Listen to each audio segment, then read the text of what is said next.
One in a 21st century city, a massive tower suddenly materializes out of thin air. This first cataclysm tears open a dark, ominous gate. Monsters pour through, immediately plunging the entire world into total chaos. Fortunately, powerful hunters soon arise and form organized guilds to fight them back. As humanity sighs with relief, a second cataclysm strikes. An incredibly brutal war ignites between the heavenly kingdom of Elysium and the dark demon world of Pandemonium, led by Deimos. The Demon King unleashes massive armies, but Elysium's divine forces rise up to clash against them, turning the entire human world into an incredibly bloody battlefield. This devastating war is finally ended by an unexpected warrior who belongs to neither the arrogant gods of light nor the cruel demon hordes. He is a human savior, possessing truly unimaginable physical power.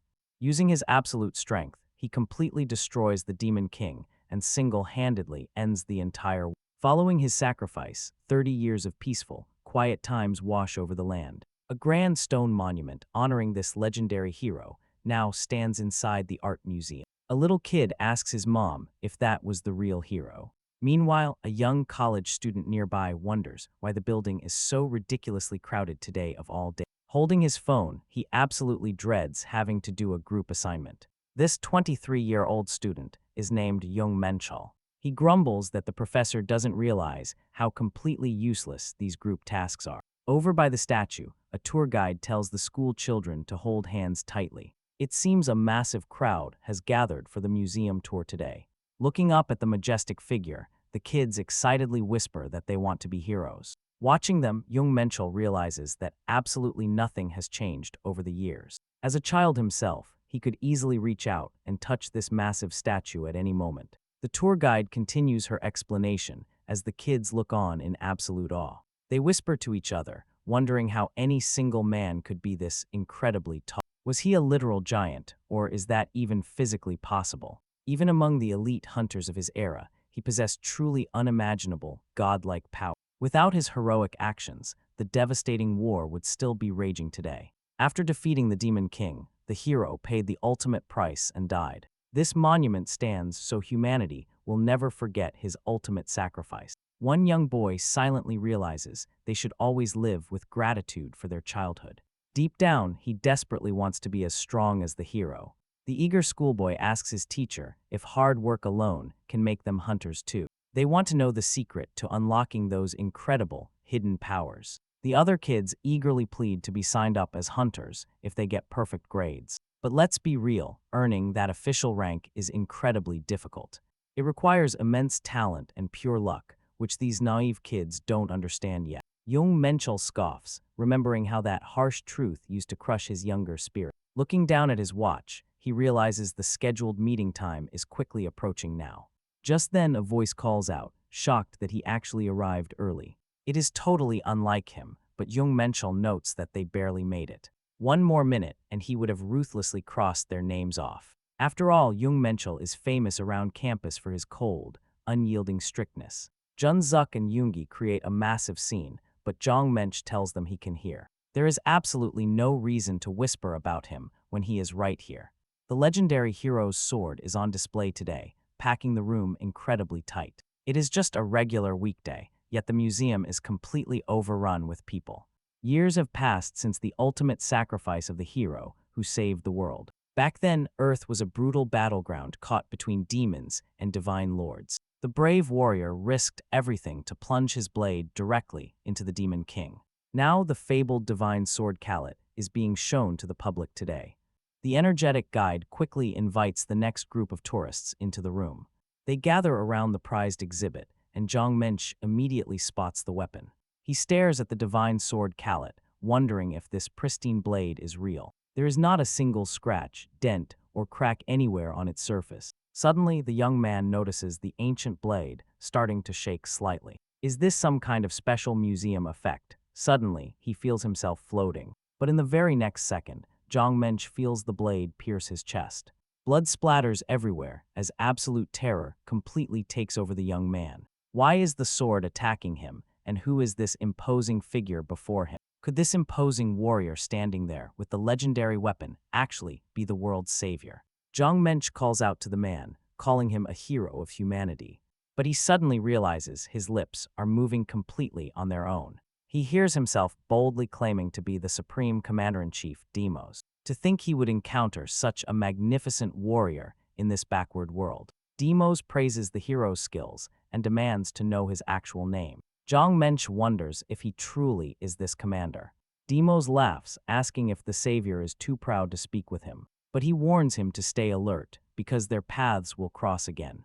Jung Menchul suddenly snaps back, waking up on the cold museum floor. He blinks his eyes open to find his friends staring down in worry. Groaning, Jung Menchul pulls himself up and asks if he actually passed out. His classmates crowd around him, asking what on earth happened to him. His head throbs in agony as he remembers that terrifying blade piercing him. His friend explains that Jung Menchul simply stared at the exhibit and fell. Did he literally fall asleep standing up? Jung Menchul cannot believe it. Was that experience just a wild hallucination, or was it entirely real? Just looking at the weapon triggered a rush of ancient memories in him. 23 years ago, the Demon King invaded Earth to burn everything to ash. That supreme ruler of pandemonium was none other than Commander-in-Chief Demos. Jung Menchul shivers, wondering if he was actually that terrifying general in his past life. Breaking his thoughts, his friends cheer and suggest grabbing some chicken to celebrate. They are absolutely thrilled to get great grades, all thanks to his help. Jung Menchul tries to act casual, telling them they all did amazing. But his friends exchange strange looks, wondering why he seems so spaced out. Seeing how pale he is, they suggest he might have hit his head. They want to head to the hospital, but Jung Menchul insists he is fine. He just needs some time to process everything that just went down. Celebrating the end of their exams, Jung Menchul wondered if his friend had given up drinking. It seemed something major had occurred. Jung Menchul's mind was an absolute mess. He desperately needed to quiet his racing thoughts and gather his scattered focus. After all, he was just an ordinary, humble guy who turned out to be a reborn Demon King. When the conqueror Demos invaded Earth, countless lives were lost and cities destroyed. Jung Menchul had spent his entire life hating that invader with all his soul. But in a cruel twist of fate, that very villain turned out to be his own past self. As a kid, he even told his teacher he would grow up to defeat the Demon King. To think those heroic words came from the actual Demon King is just ridiculous. Jung Menchul knew there was absolutely no way he could get his old body back. On top of that, he had not gained any special, overpowered abilities in this life. So why did he need these memories? Plus, another question remained. Why did he die, even as the Demon King? It made no sense. His vessel on Earth was just a substitute, so his spirit should have returned home. Strangely, the legendary hero, who was in perfect shape, ended up dying alongside him. No point dwelling on it. Jung Menchul knew these thoughts were completely useless. Wasting time on unanswerable questions was useless, so he focused on what to do next. The massive difference between the godlike Demos and ordinary Jung Menchul starts with mana. For higher dimensional entities, sensing mana is as natural as taking a breath. But in this lower dimension, very few humans can ever sense magical energy. Jung Menchul decided to take a slow, deep breath and completely clear his mind. He felt it. The faint hum of mana proved he met the condition. Now he just had to remember how to control it. Suddenly, a system window appeared. This newly awakened player, Jung Menchul, was granted a highly unusual personal ability. His head was already spinning from his past life, and this awakening only added to it. Unbelievable. Jung Menchul honestly did not know whether to laugh or cry. The system prompted him to open up his status and view his traits. Jung Menchul possessed a unique trait, a karma so dense it could overturn physical laws. Talk about a cheat. By defeating monsters, he can literally rewrite physical laws. He wondered if getting stronger by killing monsters was really as simple as a game. In this universe, the higher and lower dimensions are separated solely by karma. Beings from those upper realms possess immense power compared to lower entities. Because of this massive imbalance, crossing dimensions requires using a weaker substitute body. The universe enforces strict system restraints to keep the overall balance intact. That was the exact reason the Demon King had to rely on a replacement shell. But now, Jung Menchul holds the literal key to breaking those absolute laws. With this power, he might actually surpass his natural human limits entirely. But reality check. Right now, he is just ordinary Jung Menchul. He is no longer a Demon King. He can do nothing. Pandemonium and Elysium have already signed a truce and settled reparations. If a recovering humanity learns that the terrifying Demon King has been reborn, the entire world will instantly plunge right back into pure, unbridled chaos. Besides, he must find a way to quietly survive as Jung Menchul. He decided to strategically use the deep knowledge from his past life. Once he grows truly strong, he intends to ensure humanity's ultimate prosperity. That would be enough. First, Jung Menchul decided to do something about his magic. According to his Demos memories, there were plenty of ways to boost his mana. He stood in a forest clearing, right before the ancient magic circle. This ancient array was passed down among demon kings from generation to generation. It concentrates power, drawing energy directly from the environment. Right now, the circle lacked a fuel source. It stayed completely dormant. Adding a high-grade magic item would change everything, fast. Jung Menchul carefully placed an Irang mana stone inside the array. Sensing the fuel, the circle activated, boosting the mana 4.5 times. The dense energy became so thick, it was literally visible to the eye. This was the perfect spot for him to begin his deep breathing exercises. He needed to draw the environmental mana deep into his body with each breath. That is just the basic cultivation breathing technique that almost any practitioner knows. But the technique he needed to master could form a mini cosmos within his mind. It works by directly absorbing the pure energy of the stars. Back when he lived as a Demos, he contracted with a heavenly demon. This allowed him to infiltrate the martial world of Murem, where he learned secrets. He mastered an ancient spiritual art reserved only for the absolute strongest. Spending decades there, he managed to learn and perfect countless martial techniques. Eventually, he forged them into something entirely new. It was a style that completely surpassed the standard demon combat system. Those martial arts were the sole reason he claimed the demon throne back then. He sat in a lotus position, ready to draw in stellar energy. Suddenly, a massive torrent of starlight flooded directly into his body. 1 second of distraction, and this stellar force would tear his flesh apart. Talk about high-stakes training, one slip of focus, and he would literally explode. A normal human body simply could not handle this level of cosmic power. He was a former demon king. This pain was absolutely nothing.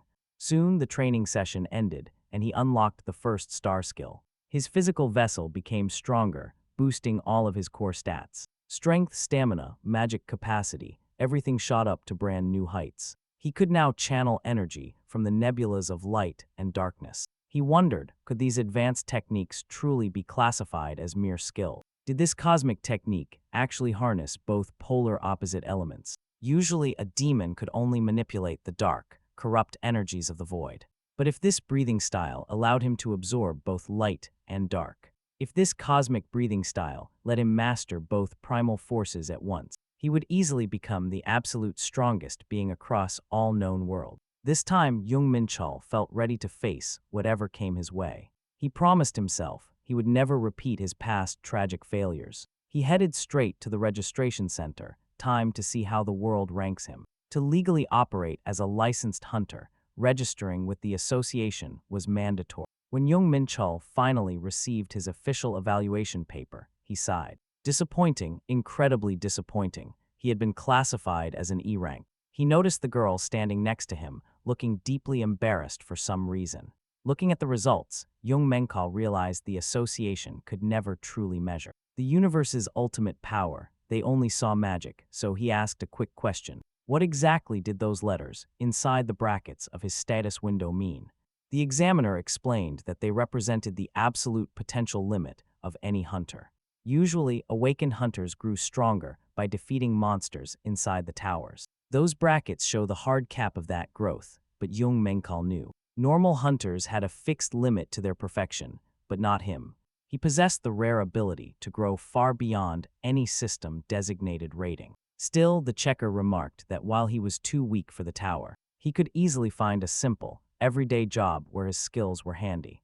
She kindly told Jung Menchul not to feel so down about his results. She was just comforting him. Little did she know he was not upset. Walking outside, he heard rumors that the Sacred Mountain Guild trained rookies well. Scout representatives from various guilds were actively and loudly recruiting new hunters. Jung Menchul watched them work tirelessly, desperate to drag any awakened rookie in. They yelled promises of massive, life-changing investments in talented young rookies. But Jung Menchul secretly wondered if they realized he only got an E rank. To these recruiters, a weak E rank was someone they would immediately avoid. No guild wanted a weakling. Then his phone buzzed, a new notification. It was an official message about the licensing exam, only 10 days left. Because of this, our hero decided to put his cultivation on hold temporarily. The upcoming hunter exam would randomly test both combat proficiency and survival instincts. Honestly, with stats that low, he was basically guaranteed to fail. To actually pass, he first needed to seriously upgrade his basic physical conditioning. Fortunately, the star system technique allowed him to boost his physical stats quickly. He could enhance his overall performance simply by regulating his breathing patterns. But it was brutal, so brutal, he actually considered waiting for the exam. Thankfully, he still retained all the battle experience from his past life. If he could just get his physical body in shape, passing would be easy. By day, our protagonist trained his body relentlessly to shatter his physical limits. At night, Jung Menchul focused entirely on mastering his ancient star system technique. A week later, checking his status window, the young man was incredibly pleased. And just look at those stats, all his brutal training actually paid off. Every single drop of sweat shed this week. Yes, it was completely worth it. Next, he chose to focus on the cosmic forces of light and darkness. When these opposite powers collide, they generate the ultimate energy of the universe. Back in his past life, he could only utilize the dark element. It took him over a year to unlock his second star in his past life. This time, he got it in just 2 weeks, boosting his condition even further. Now he could finally master the Fist of 7 Stars, plus Sliding Cloud's footwork. This basic style consisted of 7 stances developed by nameless wandering warriors. To master it, one had to properly circulate internal energy and reinforce the body. This style easily combined with his existing moves, making it highly versatile. Since it relied on simple, practical fundamentals, it was absolutely perfect for him. Much like his celestial breathing exercises, the system made learning it incredibly easy. He views hero techniques as simple skills. A C-rank fist can't match star system technique. He hasn't learned star system techniques yet, just the fist of that unknown.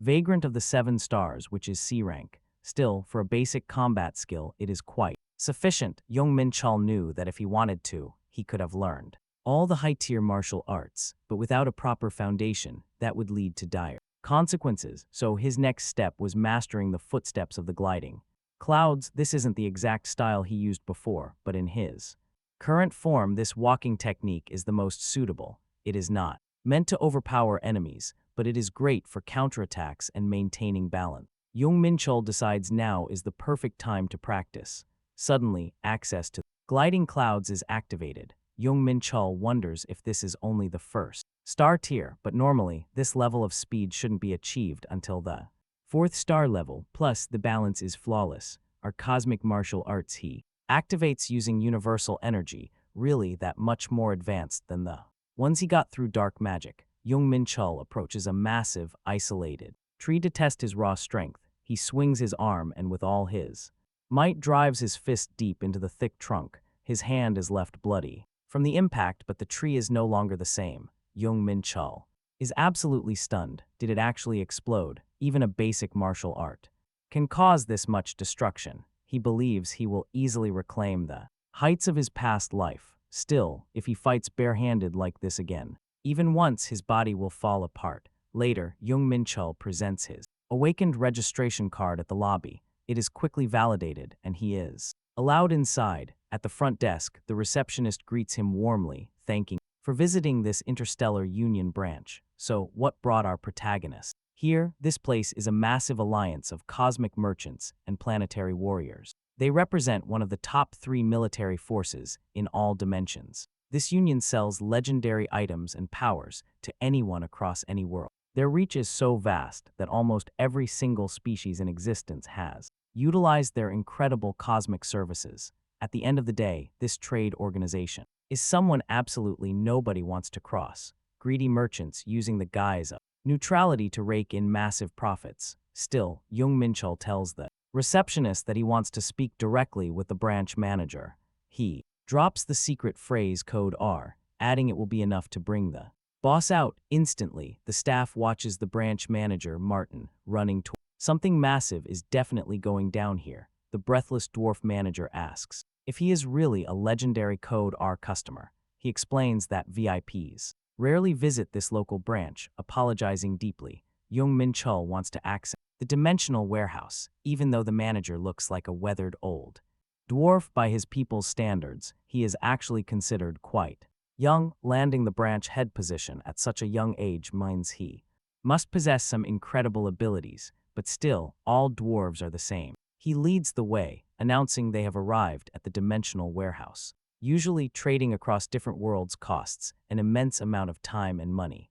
But by setting up this shared vault, the Union made it completely effortless. It was the crowning achievement of the Union to absorb this core technology. Jung Chul figured that operating such advanced machinery would cost him an absolute fortune. Access required the verified identity of a VIP or the Interstellar Union head. Only 24 VIPs were ever registered, their backgrounds classified under maximum security. Even high-ranking Union staff couldn't see through Jung Chul's hidden power. He activated the magic seal of Code R, triggering a swift identity scan. With authorization confirmed, he stepped right into the pocket dimension warehouse. Only a single item remained. Had he known reincarnation was coming, he would have hoarded way more. Maybe it was actually a stroke of luck that he stored it here instead of bringing it to Earth. At first glance, the object resembled a basic, ordinary stone sitting in the mud. But as Jung Chul touched it, the sleeping artifact woke up instantly. It transformed into a legendary black star,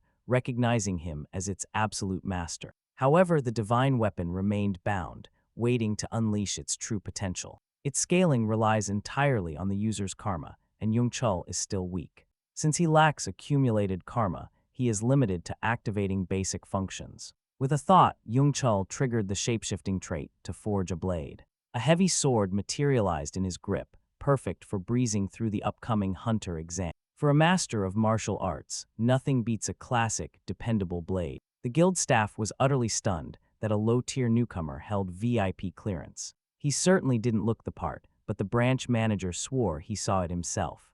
There was absolutely zero room for doubt, leaving them with one massive question. How could an elite, high-dimensional user exist down in their basic world? Perhaps some godlike entity was hiding their identity within a mortal vessel. The manager felt an incredibly heavy aura radiating from the mysterious youngster. His partner laughed, noting that real merchants always chase the money. The dwarf agreed, stating that any big spender is a welcome client. The receptionist was ordered to keep close watch without raising any alarms. She quickly promised to keep the classified data from leaking to rival departments. The manager thanked her warmly, already plotting his next big career move.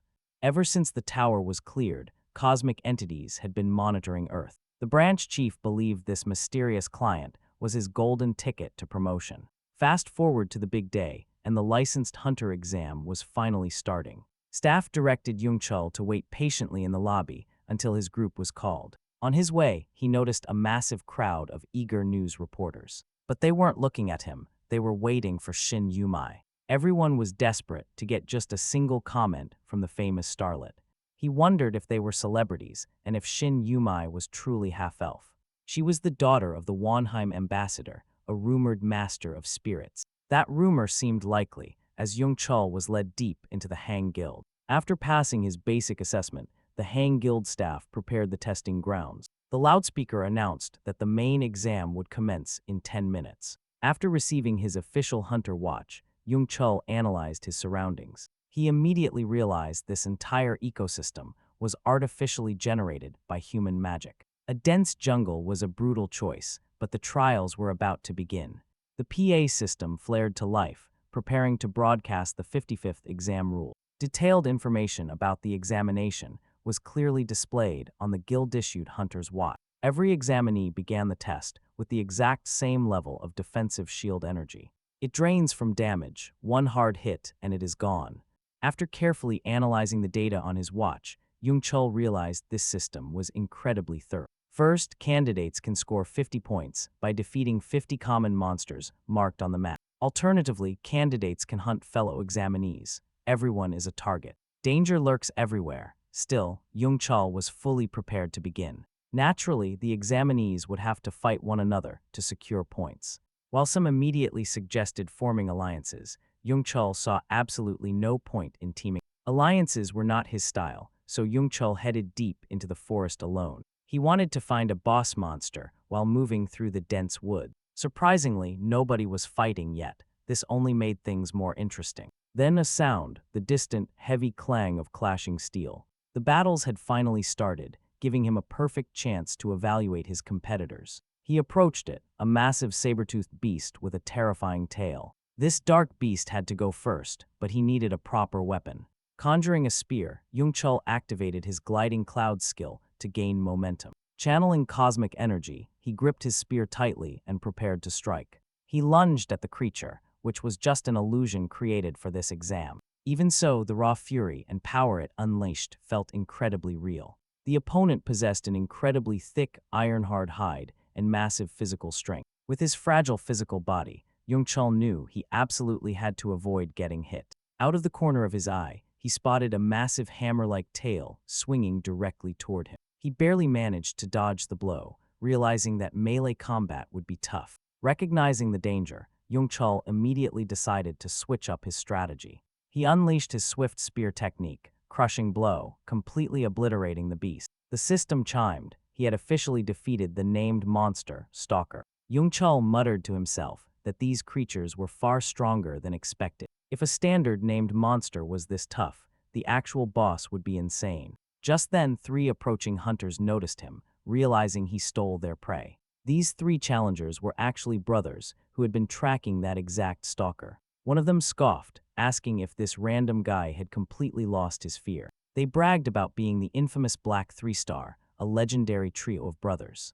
Jung Menchul noticed they had arrived from the exact direction of the earlier fighting. They had clearly been lurking around, looking for easy, weakened targets to pick off. He quietly activated his eyes of truth to scan their individual stats. On paper, their basic physical attributes were vastly superior to his own.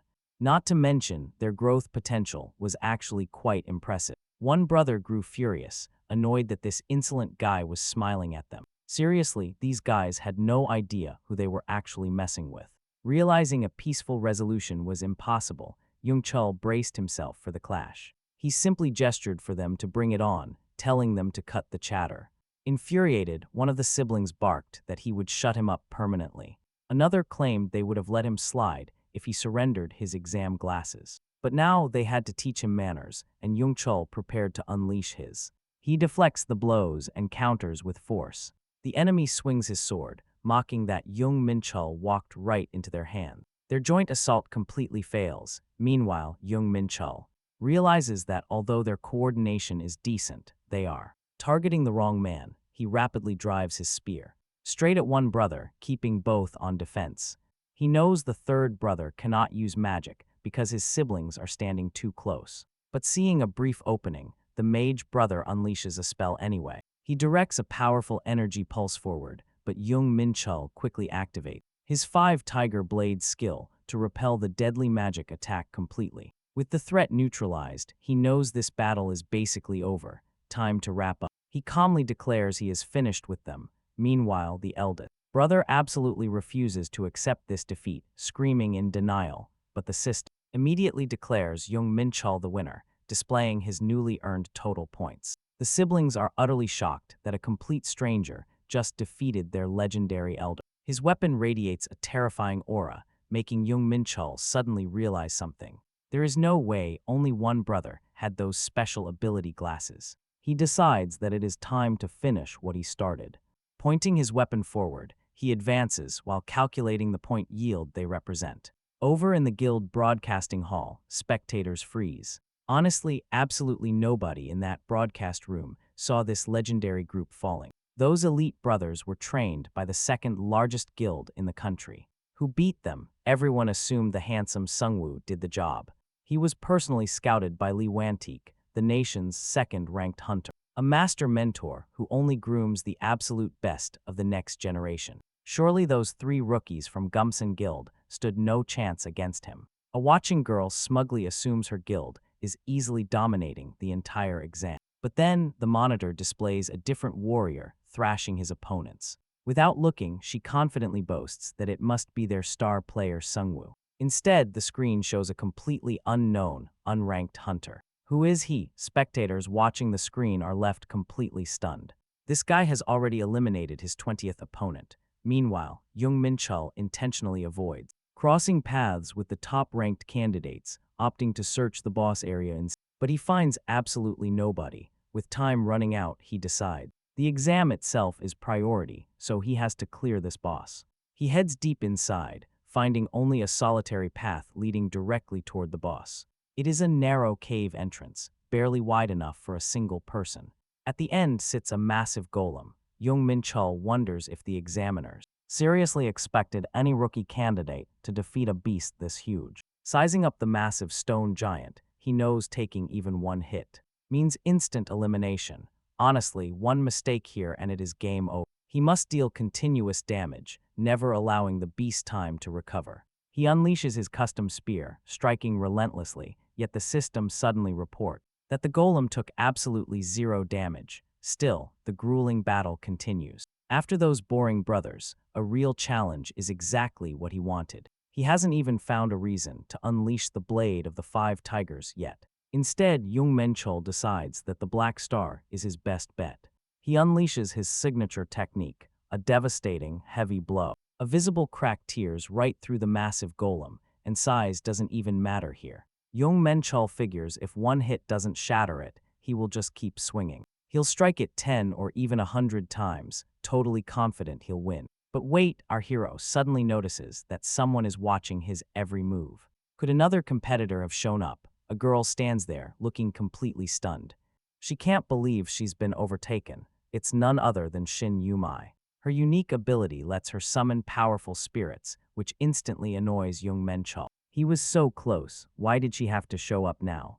If she gets too close with her spirits, dealing with both targets is impossible. But if he pivots to strike Shin Yumai first, things will get ugly. The Blue Guardian will recover, leaving him in a completely hopeless spot. She casually asks if he wants some help taking down this massive golem. Jung Menchul is stunned. He practically has this one. What is she thinking? Shin Yumai points out that, in her eyes, he can't win this alone. But Jung Menchul knows he can turn even this annoying standoff to his advantage. So he decides to propose a pretty wild bet to her. He bets he can defeat the Blue Guardian solo in just 10 minutes. She laughs it off, there's no way he can do that, and what's in it for her. He replies that if he loses, he'll hand over all his hard-earned points. That is way more points than she'd ever get from just slaying the boss. Shin Yumai asks what she owes if he wins. He freezes. He hadn't even thought about that part yet. Right then, the golem starts regenerating. While they were busy chatting, his target was healing up, making him absolutely furious. He yells that if he wins, she is buying him a nice dinner. She warns him that the second he starts losing, she'll step in. Jung Menchul smirks, fine by him because that won't happen. Shin Yumai wonders why this guy is talking to her so casually on their first meeting. He tells her if she hates it, they can just use formal speech instead. Before long, the system blares with an announcement. The exam is finally over. Resting nearby, Jung Menchul hears someone calling for potions for contestant 370. Honestly, our guy is completely wiped out, energy and stamina at 0. Because the Blue Guardian healed while they talked, he nearly lost that stupid bet. Shin Yumai just stands there, staring at him in absolute disbelief. Is she seriously going to have to buy this crazy guy dinner now? He read every single move of the Guardian, countering flawlessly without making one mistake. She wonders if she would actually stand a chance in a fight against him. When she fought Yu Xiangwu, he was fast and strong, but that was about it. Next time they meet, she knows she'll win, but first place goes to Jung Menchul.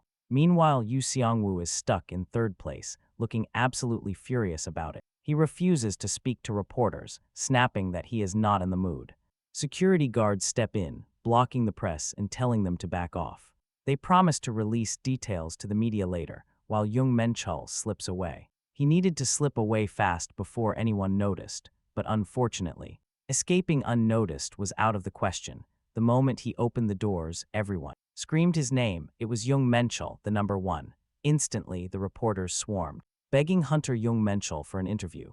The guy desperately scanned his memory, wondering if there was some back exit to slip through. Jung Menchul knew one thing. Staying here any longer meant he would never get home, so he made his move. He announced his conditions to join any guild. Raising his hand, the young man held up 5 fingers and demanded 5 billion won. He would go to whoever paid. Silence, total silence fell over the reporters and the stunned guild representatives.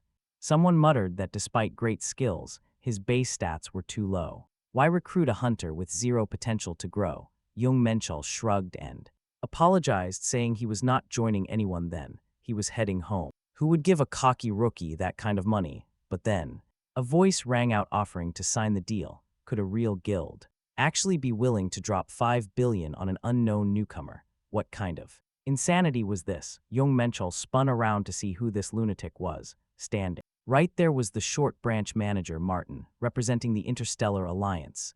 Jung Menchul warily asked what he was up to, warning that he was not signing. The short manager smiled and said he knew, explaining he only wanted to assist a valued VIP. The branch manager proposed registering the young man with the Interstellar Alliance as a free mercenary. Under this contract, they would work as equals, completely on the same level. The Alliance would not interfere with him at all, complete freedom.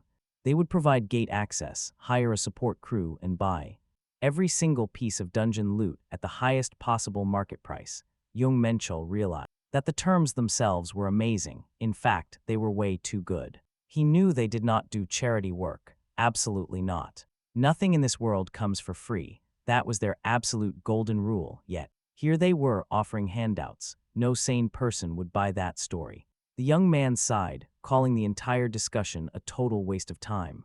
Martin insisted that all the Alliance wanted was his genuine trust. Jung Menchul realized they must assume he had some massive, hidden powerhouse backing him up. That explained the VIP treatment, but he had already shown his limit. So what should he do now, if that was their goal? He might as well let them fund his climb. Seeing no downside, Jung Menchul signed the papers right then. Assistant asked the branch manager if they truly needed a free mercenary. Martin replied that he would never take a blind gamble on someone. He confidently told his assistant to go and prepare for the upcoming client meeting. Free mercenaries under their contract were valued as highly as pandemonium nobility. Because of this, an elite contract required approval from someone high up.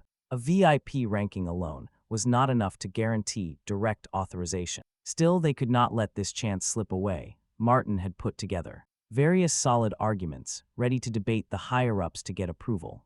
Director, after hearing him out, approved the free mercenary contract. Martin was completely stunned. Was it really that easy? Director simply stated they must support this young hunter by any means necessary. Any incident required immediate reporting, and outsiders had to keep the contract a strict secret. Martin honestly had no clue what was happening when he called the guy a VIP. The initial reaction was calm, but that quickly changed when he showed them the combat footage. One of the 12 directors of the powerful Interstellar Alliance, the Dragon Man Knox, watched the clip and said it was as if he were watching one of his own battles. No wasted movements, everything was completely calculated, but that made absolutely no sense because the man was already dead. Jung Menchul slowly opened his eyes, lying in bed, wondering about the late hour and why his alarm had failed to go off. His phone was dead too. Then he heard someone pounding loudly on the front door. A voice outside announced she was Ellie from the Interstellar Union. Jung Menchul opened up, noting that a beautiful lady had visited his messy apartment. Though she easily could have just called, he assumed she was merely Martin's personal secretary. Ellie explained that she preferred talking face to face despite already sending texts. Jung Menchul quickly apologized, admitting he completely missed them. With his chaotic life lately, it was easy to overlook. There were endless missed calls and unread messages waiting. How did they even get his personal number anyway? He asked what she wanted. Ellie looked around his small apartment, noting that Jung Menchul lived very modestly. He was quite surprised. Why mention modesty? Surely the powerful union had already investigated his background and knew his exact reasons. Ellie quickly clarified they didn't want to upset a highly valued client. She added that the hunter had used his credentials at the entrance, so they assumed he would be taking his official licensing exam very soon. Jung Menchul realized they were desperately trying to cross his boundaries, which actually played perfectly to his advantage. Ellie offered the Young client a brand new smartphone, along with a debit card preloaded with massive funds. Jung Menchul froze when he checked the balance. Talk about hitting the jackpot. Nearly 5 billion won was inside. Ellie explained that she had to deduct taxes from the initial payout. Jung Menchul wondered if the Interstellar Alliance was seriously giving him all this cash. He admitted he lived cheaply because of his student spending habit. Ellie smiled, then explained there was another crucial reason for her early visit. They needed to quickly finalize the raid squad under his direct leadership and adjust the specific gate parameters. Jung Menchul casually mentioned he only needed simple porters. Ellie looked concerned, asking what he would do for vanguard tanks or damage dealers. Jung Menchul assured her that he alone was more than enough. Ellie noted that once a proper group was officially registered, they could begin clearing dungeons. Jung Menchul knew that waiting around would take too much time. He wanted to exercise his hunter rights immediately and test out his unique leveling feature, which remained completely untouched. Ellie reassured him things would move fast. Due to her connections, 3 hours later, she guided him straight to their destination. Jung Menchul was stunned by the speed. Right before them stood the massive Dawn District Gate. He had to admit that Ellie was incredibly capable, finally understanding the source of her extreme confidence. Nearby hunters whispered, wondering if this rookie was the legendary fighter who had completely disrupted the licensing exam. Ellie offered a polite greeting to the commander before introducing Jung Menchul directly to his new support crew. Jung Yanghayan led the support team, hoping they would all do a great job. Jung Menchul introduced himself, sharing that same hope of having a great run. The young men shook hands, but Jung Menchul announced he would fight alone. The support squad only had to collect the loot once the gate was cleared. Jung Yanghayan recalled he only took this job because Ellie had personally asked him. But who was this random rookie they had to support on such short notice? It was everyone's day off, and nobody had ever heard of this new hunter. But a colleague explained that Jung Menchul actually aced the hunter licensing exam. Still, could a mere rookie really clear an entire gate completely on his own? To their absolute shock, the first beast fell before Jung Menchul in seconds. Jung Yanghayan stared in disbelief. Could he really one-shot a fierce spiny boar? A difficult D-rank monster, dead instantly. Jung Menchul told his crew to hurry. He warned them that he would be moving fast, so they should not fall behind. Slaying beast after beast, the rookie farmed massive experience. His level rose steadily as he cleared out the next monster wave. Our hero proudly noted that his power level was finally looking respectable. While catching his breath, Jung Menchul warned the support team to stay alert. He pointed at the monster corpses scattered all over the dungeon floor. He told the team not to slack off as Jung Menchul checked his status. He pulled up his status screen, but his saved stat points were still low. Every level up granted him free stat points to distribute as he pleased. This allowed him to boost whatever attribute he wanted, making the choice obvious. He needed to dump every single point into the cosmic energy power source. After barely 30 minutes of hunting, the young warrior had made massive progress. He managed to boost his cosmic energy by 10%, feeling unstoppable. At this rate, he would easily become the strongest hunter in the world. Suddenly, a pack of wise monkeys ambushed him from the shadows. He easily crushed them, gaining more experience and unlocking powerful new skills. And honestly, we cannot blame them. This guy is a total combat addict. He fought like a seasoned veteran who had mastered the art of war. It was hard to believe he had only recently awakened his powers. It was unbelievable for a rookie, and Jung Yanghayan wanted to see how high this guy would fly. Meanwhile, Jung Menchul realized only the boss remained. He announced he was heading straight for the boss room, asking if they minded. Jung Yanghayan told him to do whatever he thought was best. But a nearby squad member wondered why their commander was being so quiet. Why was Jung Yanghayan speaking in such a low, respectful voice now? Usually, teams would investigate a gate for days before even facing the boss. Rushing in blind without any information was a quick way to get killed. But Jung Menchul scoffed at the idea of stalling for something so trivial. If that was their only concern, he was going to end this immediately. A gate is only cleared when its core is destroyed, which is simple enough. Just follow the raw energy signature, and you will find both the core and boss. Stepping inside, our hero came face to face with the leader of the wise monkeys. This was the boss, Editune, a terrifying beast capable of using dangerous magic. Yang Hyan warns his companion that the monkey leader Edaman is an incredibly strong foe. They must take this fight seriously, but Minchul shrugs it off, completely unbothered. He readies his blade and walks right up to the massive leader of the monkeys. The goal is simple: do not give Edaman even a single second to cast a spell. But the beast is too fast and unleashes its magic anyway. A system alert immediately flashes, warning that Minchul has entered a numbness totem field. The curse spreads through his veins, heavily draining his speed and agility. Acting quickly, Minchul unleashes the flower dagger technique, driving his weapon deep. He shatters the wooden totem head to instantly break the curse's hold. Edaman and his monkey minions screech in absolute fury over their destroyed totem. They charge in a frenzy, but it's no use. Minchul tears through them. He muses that their fate was sealed the moment they challenged someone far stronger. Edaman is absolutely furious. This is not going to end well. The giant ape rises to his towering full height and lets out a deafening roar. Pure terror. Seeing this, Yang Hyan shouts in absolute panic. He warns that the monkey boss is buffed and far too powerful to face alone. But Minchul just rolls his eyes at his companion's frantic whispering. He ignores the chatter, activates his 5 Tigers blade, and prepares for the clash. He braces himself to deflect the boss's incoming devastating strike. Meanwhile, the system chimes. The dungeon raid is officially a success, and Ellie greets him at the exit. She praises Minchul for his incredible work, prompting him to ask a teasing question. He wonders if she was waiting for him, and Ellie shyly admits she was. Since this was his very first official gate clearance, she wanted to be there. Now, our ambitious protagonist is already eager to conquer the next dungeon right away. Hearing that the next sweep is in 3 days, Minchul mentions having some other business. He requests her to pack his schedule with daily runs starting from the day after tomorrow. This catches Ellie off guard, since normal hunters need at least 3 or 4 days of rest to recover from extreme fatigue, but Minchul has other priorities. He wants to buy decent armor, realizing he needs proper protection for his body. Back in the demon world of Damos, his skin was naturally hard as iron. He never had to worry about enemy attacks back then, but things are different now. Without proper gear, his human body is getting covered in nasty scars.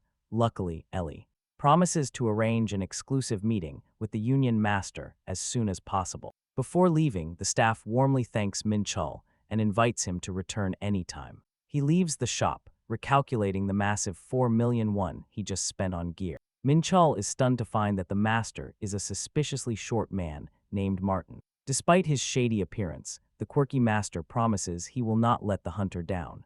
So far, everything seems fine, but this guy is just too suspicious. Shaking it off, Minchul rides the bus back home to rest for the day. He plans to squeeze in some intense physical training after getting home.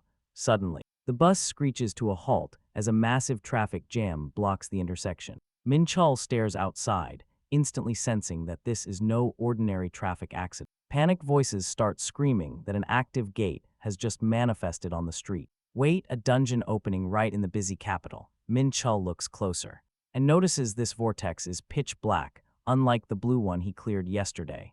A massive wolf monster burst from the gate, sparking pure panic in the streets. Terrified citizens screamed that a monster had arrived, urging everyone to run and hide. Beastly creatures poured from the portal, howling their hunger for fresh human flesh.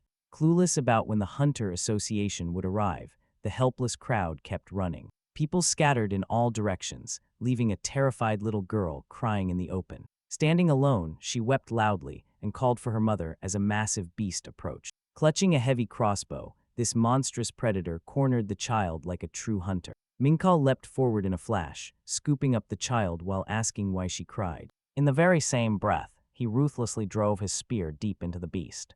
The young hunter muttered that this beast was too pathetic for martial arts, demanding it die and hand over experience. The wolf dissolved into dust, rewarding Minchul with 2 and 12% more experience. Minchul sighed, realizing the beast's low level meant a pathetic amount of points. Just then, his system chimed, detecting a trace of universal energy within the core. This meant he could actively absorb cosmic power directly from his fallen foes. Meanwhile, hordes of other beasts continued to rampage wildly through the capital. The streets descended into total chaos as local hunters finally rushed to defend them. Spellcasters hurled lightning and fire, attempting to push back the heavily armed invader. Deadly arrows rained down, but a stalwart defender raised his shield to block them. Protecting his allies, the healer Mijin cried out that her mana was depleted. While she panicked over her dwindling magic, Minsu grunted that his shield was breaking. They both noticed these creatures had a strange, darker color than typical monsters.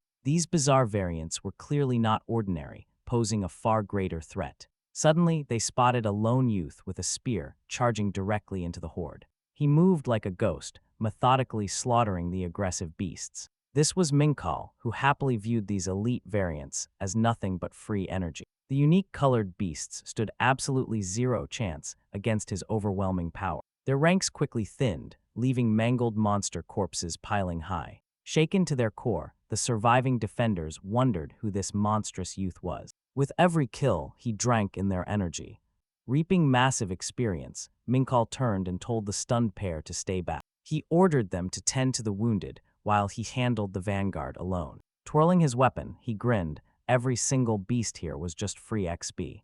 Once the dust finally settled, a neatly dressed young man approached him. Meeting inside a nearby quiet cafe, the stranger politely offered a very warm greeting. Sliding a sleek business card across the table, he introduced himself as Xianghai. Xianghai explained that rumors were already spreading about a lone hunter stopping the breach. Minkal humbly shrugged the praise off. He noted the gate opened in the city center, catching everyone completely off guard. Without immediate action, the casualties would have been absolutely catastrophic. Xianghai nodded, agreeing that Minkal's intervention saved countless innocent lives. Bowing deeply, he offered sincere gratitude on behalf of the entire Hunter Association. Minkal brushed it off, stating he was simply fulfilling his basic civic duty. Xianghai insisted that such a heroic act deserved a massive official reward. Staring at the card, Minkal realized he was dealing with a high-ranking official. This defense head was definitely a hunter, especially with that thick A-rank mana radiating off him. A week later, Jung Mench ran into Zhang Sunghai again, never expecting a reunion in this place. Rewinding the clock by 2 days, though, reveals the wild battle our protagonist was actually in. He was busy locked in combat, facing a wild, two-headed werewolf. Striking with his unique sword, Jung Mench quickly put down the beast. He leveled up, but his training now required far more experience. Massive experience grinds and better gear were now required to clear tougher gates. That way he could conquer high-level gates. Meanwhile, the support squad leader had questions. The leader wondered why Jung Mench was training again instead of taking a break. Jung Mench replied that while things had calmed down a bit, staying sharp was absolutely critical. He asked if Ellie was waiting, and she replied that her main job was helping him. She added that her entire department was keeping a very close eye on him. Jung Mench quietly suspected that she was reporting directly to that little guy, Martin. Right on cue, she mentioned that the department head wanted a quick face-to-face meeting. His new equipment was finally ready, making the support team cheer. They could finally rest, but Jung Cho stared at him with complete confusion. Why was he reacting like that? Before he could ask, the sweep squad leader stepped in. The leader explained that a relentless training maniac was keeping everyone from resting. These guys had been working 3 times harder than usual, but our hero didn't care. To him, this was just a prime opportunity to earn some serious cash. Outside the Interstellar Alliance branch, a mob of hungry reporters immediately swarmed him. They begged Jung Mench for a statement, calling him the absolute MVP of the breakthrough. He was the savior of the gate crisis, demanding immediate answers. One reporter boldly asked about his secret deal with the Interstellar Alliance. Taking advantage of the chaos, Jung Mench quickly slipped away, leaving the crowd behind. Ditching the chaos onto Ellie, he finally caught his breath once safely inside. A close call indeed, but soon Martin approached him with a huge grin. The dwarf proudly announced that he had prepared all of his new gear. Even though the dwarf promised greatness, our hero kept his expectations pretty low. Low expectations, but the presentation soon blew him away entirely. Stunning gear, beautiful rings and earrings laid out before his eyes. Martin asked if he liked them, and Jung Mench admitted they were absolutely flawless. They were way better than expected, prompting the dwarf to brag about his crafting skills. With more time and a bigger budget, he bragged, they could be even crazier. Seizing the moment, Jung Mench asked the branch manager to open a B-rank gate. But the short head immediately declined, calling a B-rank gate impossible for now. High-tier gates offer insane loot, and you know everyone wants a piece of that action. Because of this, the Alliance set strict requirements before anyone could even enter. You need 40 D rank and 30 C rank clears just to qualify for a trial. Jung Menchul calculated that clearing gates every single day would still take 2 months. But Martin smirked and mentioned a shortcut, a way to bypass the boring grind. Defeating an Alliance A-rank hunter in a duel would grant him immediate access. Jung Menchul smiled, realizing this was the perfect shortcut to test his limits. Standing equal to the United Nations, they had total authority. He then asked Ellie if she was still mad at him for running away from reporters. She replies that she does not care. Still, Ellie notices how much he has grown. He became incredibly strong in a short time, but his opponent this time isn't a rank hunter. Jung Menchul shrugs it off. It is not a life-and-death battle, so it is fine. Our hero is not saying this out of sheer arrogance. On paper, he cannot win, but his gear and experience change everything.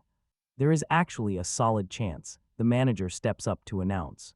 The final exam result will be decided right after this clash with the rank hunter. Jung Menchul asks if he simply needs to neutralize his opponent to pass. The examiner answers that the final decision rests entirely on the judge's evaluation. Jung Menchul asks what specific criteria they are actually looking for. The examiner replies that the criteria are classified, so he cannot say. Ellie suggests it probably comes down to basic power and reaction speed, along with how well he handles crisis situations. Those are the core standards. Soon they announce that preparations are complete and he can enter. Even though it is just an exam, the setup mirrors a real dungeon gate. Waiting for him is the head of the association's protection division, Jung Seung-hai. The rank hunter says he has been waiting for this matchup. He confirms that he is directly overseeing this qualification exam. Jung Seung-hai smiles, confident that if the kid performs normally, he will pass. Jung Menchul confidently replies that he is ready to get this started. The test is officially on, but then Jung Seung-hai drops a heavy warning. He notes that to gain something, you must offer something of equal value. Jung Menchul boldly fires back, claiming this entire test will be a breeze. Jung Seung-hai instantly closes the distance, challenging the kid to block his strike. Jung Menchul is stunned. How did this guy get so close so fast? Monitoring the battle from the screen, Ellie is shocked by his sheer power. Jung Menchul is holding his own, making her believe he will pass easily. The two clash furiously, matching blow for blow with no clear winner yet. Jung Seung-hai admits he finally sees how the kid defended that gate alone. He declares that the kid passes, but Jung Menchul demands a real fight. Shocked, suddenly, Jung Menchul begins radiating absolute menace. Looking like a literal demon, he warns his opponent to go all out or get crushed. Wait for it, this is no longer just a simple qualification match. Jung Seung-hai wonders if there is a massive misunderstanding happening here. Why is the kid so furious when they already agreed everything was fine? Jung Menchul snaps back. This is absolutely not a misunderstanding. If the examiner was actually trying, could he really dodge this easily? Especially since Jung Seung-hai has stats 4 times higher than his own. Honestly, with that kind of gap, he should not stand a chance. But losing does not terrify him. He just hates being looked down on.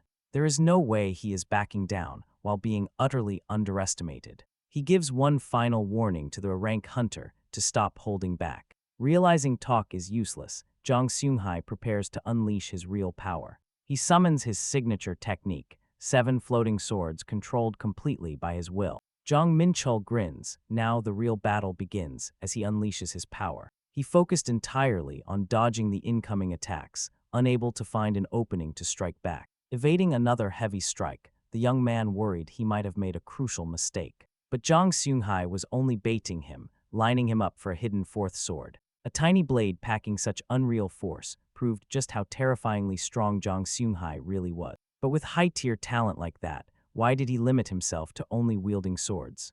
Jung Seung-hai admitted the young man had constantly surprised him over the last few weeks. Jung Menchul simply chuckled, replying that this was just a small taste of his power. It seemed like his opponent was finally starting to take this fight seriously. In truth, the gap in their physical strength did not actually feel that wide. If he could just survive long enough, the veteran hunter was bound to slip up. Jung Seung-hai shouted across the arena, warning Jung Menchul to keep his guard up. Another brutal strike came fast, too fast to dodge, sending him crashing into the wall. Jung Seung-hai stared at the dust, asking if they were finally done. Jung Menchul coughed, half convinced that blow had torn his entire arm off. Jung Seung-hai called out to ask if he was okay, stunned to see him rising. Watching him stand up, the veteran wondered who he was actually fighting. Jung Menchul was in absolute agony, but using that explosion had been the right call. If his defensive armor skill had not saved him, his bones would have shattered. Somehow his crazy plan had worked out exactly as he wanted. Still, the massive difference in their baseline stats made this incredibly tough. Suddenly, a system alert flashed. He had obtained the 7 stars demonic sword.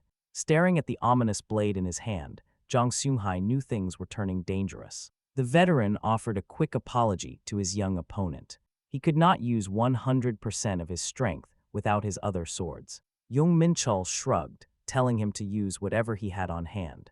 Jung Seung-hai smiled, warning him that he was still fighting at his absolute peak. Jung Menchul immediately unleashed the sword's first form, the blade that cleaves the sun. Feeling the overwhelming power, Jung Seung-hai realized there was absolutely nothing he could do. His weapon began to shatter, proving that a single strike was far from enough. Jung Menchul prepared to channel the last bits of cosmic energy within him. Seeing the battle end, Ellie rushed over to the battered young hunter. She frantically asked if he was all right, and Jung Menchul proudly declared his victory. Jung Seung-hai laughed, claiming he would have won had he brought his full arsenal. Ellie watched them sit side by side on the dusty ground, sharing a peaceful laugh. The bewildered girl had absolutely no idea what was actually happening here. Jung Menchul turned to his opponent, asking him for the final verdict. Jung Seung-hai grinned and confirmed that the young hunter had officially passed his test. 3 days later, Jung Menchul had fully recovered from his severe battlefield injuries. Ready for B-rank status, he set his sights on the icy perils of Chonho Gate. Ellie watched him with deep worry, wondering if he would be okay. Did he seriously plan to march into a high-level gate in his current condition? At the very least, he needed a proper medical checkup before leaving. But Jung Menchul insisted that skipping the hospital was actually better for him. His secret celestial technique required constant physical strain to evolve his body. Every severe injury he survived only made his physical frame significantly stronger. Stepping through the portal, Jung Menchul and his squad find themselves shivering in a frozen wasteland. The biting cold is absolutely brutal. Jang Yang-hun turns to Jung Minho with a question. Asking if their leader feels the cold at all, Jung Minho shrugs it off. The freezing temperature feels quite refreshing to him. His body is immune to cold, thanks to a constant flow of cosmic energy. He even wants to shed his jacket, turning to ask the team for help. He urges them to pitch in and quickly assemble a temporary base camp. If they freeze out here, their combat stats will plummet. Jung Menchul tells Jang Yang-hun to take charge while he heads out to scout. Exploring the snowy expanse, he realizes this gate is much bigger than expected. Jung Menchul walks for quite some time, his boots crunching in the deep snow. Just when you think it is too quiet, a sudden roar echoes. He whirls around as a massive, fur-covered beast bursts through the blizzard. A savage yeti with dangerous, unique magic comes charging straight at him.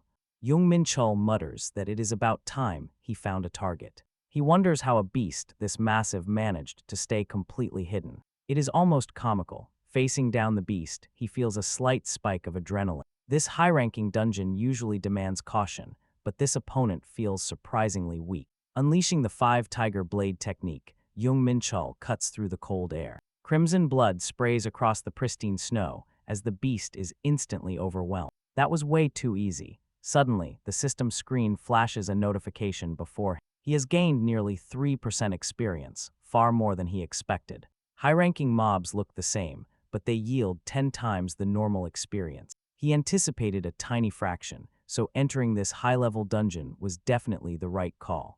Jung Menchul decides he needs to show some real appreciation to Mr. Martin. Wait, because back at the Hunter Association, things are taking a major turn. A letter of resignation sits on his desk, leaving him deeply puzzled. Standing before him, Jang Seung-hee bows his head in a quiet apology. The supervisor sighs, noting he just trained him to stop being so reckless. Now that he is finally a reliable hunter, he suddenly decides to walk away. They have worked together for 10 years, so he demands a real explanation. Jang Seung-hee admits it is a long story, starting at a recent exam. He explains how he crossed paths with Jung Menchul during the testing phase. This was the same hunter who stopped the catastrophic gate outbreak by himself. Despite an official E-rank evaluation, he crushed the threat. Even with that achievement, Jang Seung-hee initially believed he was still far stronger. He admits to the supervisor that his own arrogance completely blinded him. Jung Menchul easily humbled him, teaching him what it truly means to hunt. It was a brutal reality check. 3 days after the exam concluded, they met. Jang Seung-hee shook his hand, openly admitting he had deeply underestimated his opponent. He confessed that the battle taught him a valuable lesson about his own limits. He promised to catch up soon, and Jung Menchul offered a calm nod. Encouraging him to keep grinding, Jang Seung-hee walked away with a new fire. He realized standard training won't cut it if he wants to transcend his limits. He tells the supervisor he is leaving to find a true path to power. Jang Seung-hee announced that was why he had to enter the tower, leaving the warden thinking that this guy was completely out of his mind. The tower itself is a massive monolith. From the first cataclysm, surviving its trials grants ultimate power, but it requires risking your very life. To make matters worse, Hunter Jang Seung-hee was already pushed right to his limit. His department head saw absolutely no reason for him to endure all this endless suffering. With a sigh, he shredded the resignation letter. The boss offered to act like he never saw it, suggesting Jang Seung-hee take a vacation to rest up before returning. Bowing deeply to his supervisor, Jang Seung promised to check back in after his time off. Deep down, Jang Seung-hee knew that Jung Menchul was already charging relentlessly ahead on the hunter path, and he refused to stay left behind. Meanwhile, Day 3 of the Bang Gate raid was underway, with only 40.5 hours remaining until a massive breakthrough. Jung Menchul knew the rule: kill the boss or the monsters keep spawning.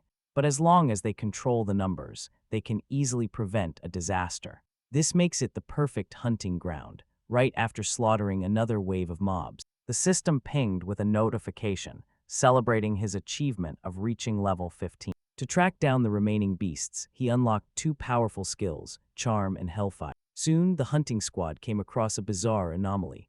Jang Younghayan asked what was happening. Jung Menchul suggested they take a brief breather, but his mind began to wander. Deep inside the chaotic pandemonium dimension lies an ancient fortress called the Hall of Sin. It serves as the domain for 72 demonic nobles who sit upon their dark thrones. This cursed hall bestows absolute dominion upon the throne, absolute, unmatched strength, unspeakable dark power. They call this the power of sin, and Jung Menchul knew that he should not have access to this forbidden energy. Neither of these spells ever belonged to him before. First was the 11th ranked demon Grandio, who wielded apocalyptic hellfire that could incinerate entire battlefields in a split second. Then there was Seraphina, the 50th ranked demonist who specialized in charm magic. Her allure could completely enslave the minds of men and rob them of free will. Amazingly, our hero had personally slain both of these formidable entities in his past life. Now he could absorb the abilities of the foes he once defeated.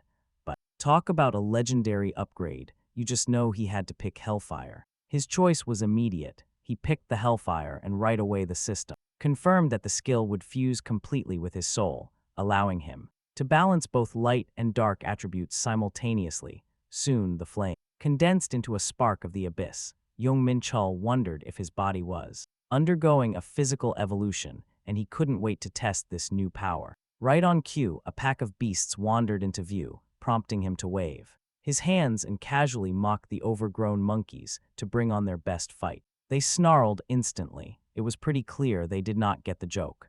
Lately, his entire reality has been completely turned upside down. Reborn as a mere human, he somehow ended up possessing this unbelievably rare power of sin. He understood basic hellfire, but what about illumination?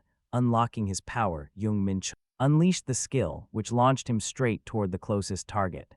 Unfortunate beast was instantly swallowed by abyssal flames, shrieking in absolute agony. Jung Menchul realized he now possessed the legendary, world-burning might of Grandio himself. This skill incinerated targets as long as he had mana, leaving the monsters terrified. This illumination skill clearly sounded like some sort of divine power. Decided to activate it to understand its power better, but our hero never imagined that he, a former demon king, would ever wield holy magic. Suddenly, the system announced he was igniting the spark of the abyss. Because holy power only purifies evil, he cannot use it to attack directly. Instead, it works as a massive buff, boosting his physical stats. It is incredibly effective, but wielding holy energy gives this former demon goosebumps. Shivers run down his spine. Jung Menchul realizes exactly where this power came from. It belongs to Archangel Michael of Elysium, whom he killed in his past life. Our protagonist inherits the abilities of every single foe he has ever defeated. Regardless of race, he gets their skills, truly a complete cheat code. Since his martial arts focus on close combat, solo raids are usually pretty tough. But now he has unexpectedly unlocked both a ranged attack and a blessing. Deciding he has hunted enough small fry, it is time to face the boss. The massive ice spirit roars, vowing to crush him. Terrified onlookers scream in panic. Unbothered, Jung Menchul unleashes blazing demonic flames against the beast, casually wondering if these weak monsters are trying to act like a cheerleading squad for him. But their cheers do nothing. His hellfire strike lands perfectly, obliterating the beast. With the surrounding area cleared, our protagonist heads deeper into the dark cavern. Reaching the cave entrance, Jung Menchul turns and tells the accompanying hunters to stay behind and rest. Zhang Yanghayan can only watch in utter disbelief, wondering if this crazy hunter is seriously planning to solo a B-rank boss. Jung Menchul simply shrugs. You just know he never backs down from fights. Yang Haiyan warns him to stay alive, as failure means extreme danger for everyone here. Entering the cave, a booming voice echoes from the shadows, asking if he is alone. Jung Menchul casually replies that he only sees one opponent in front of him, two. Stepping forward, he meets the boss, the massive Chief Nanan, who grins wickedly. Nanan summons his loyal lackeys, and vicious monsters quickly surround our brave protagonist. The boss orders his minions to tear the intruder to pieces, but Jung Menchul merely laughs, mocking the boss for summoning such pathetic, useless weaklings. He promises to make the beast deeply regret ever picking a fight with him. Unleashing his sliding clouds technique, our hero charges directly into the monster horde. Using his mountain-splitting strike, he easily clears a path forward. He closes in on the boss as the system activates his hellfire. Vicious flames consume the surrounding yetis, inflicting massive damage and agony. Our protagonist lands a devastating axe strike to a yeti's head, causing it to scream. Watching this, Chief Nanan growls in fury. The boss has finally joined the fight. His eyes flash red with pure rage, promising to tear this human apart. Raising a massive, clawed hand, the beast swings down to crush our protagonist. Jung Menchul easily dodges the strike, leaping onto the giant yeti's head. Nanan roars, demanding to know why this pathetic monkey is jumping on him. In response, Jung Menchul drives his axe deep, unleashing a burst of hellfire. The beast screams in shock, furious that a mere human has injured him. Standing tall, the boss raises his massive arms, summoning a freezing ice storm. He looked up at his massive opponent, knowing that hellfire wouldn't save the beast now. With a sudden flash, Jung Menchul activated Holy Spark and instantly healed his wound. He looked right at the beast, asking if that was really all it could do. Roaring with fury, the monster vowed to crush him and charged forward with absolute rage. As it pounced, Jung Menchul unleashed his devastating star, slicing blade technique. The beast stood no chance, letting out a horrific scream as the attack connected. Jung Menchul calmly noted he had warned the creature it would regret fighting him. Ellie welcomed him back with a cold drink, thanking him for his hard work. He took it, admitting that soloing a B-rank gate was definitely no easy task. Ellie reminded him that even elite rank hunters rarely go in completely alone. With a serious face, she asked if he truly understood how reckless he was being. Jung Menchul stared back, unable to tell if she was genuinely worried or just angry. He smiled, assuring her that he was not pushing his limits, so there was no need to worry. Ellie quickly scoffed, claiming her concern was purely about the Hunter Association's paperwork. If their star hunter died, the association would face a massive headache. Before they could finish, Ellie spotted Commander Zhang Yanghun walking toward them. The commander greeted them, holding up a strange stone and asking them to inspect it. This mysterious crystal had actually dropped directly from the dead boss monster. Zhang Yanghun admitted he had never seen anything like it and could not analyze its properties. While it looked like a worthless rock to others, Jung Menchul recognized it instantly. It was actually a fragment of the Drank key, used to unlock a secret stage. Specifically, it granted access to the legendary Drank test on the 5th floor of the tower. Jung Menchul kept his cool, asking the commander if he could keep the strange crystal. Zhang Yonghun shrugged, saying the slayer of the boss had loot priority anyway. Jung Menchul played dumb, pretending he had no idea what it was but would keep it. He knew that details about this hidden stage were incredibly classified in his past life. Hardly anyone knew about it, making this rare item a massive stroke of luck. After pocketing the crystal, our hero said goodbye to Ellie and prepared to leave. He asked her to call him immediately if any C-rank or B-rank gates appeared nearby. Our hero had zero time to rest, because top hunters never stopped their training. He had not missed a single day of martial arts practice since the gates appeared.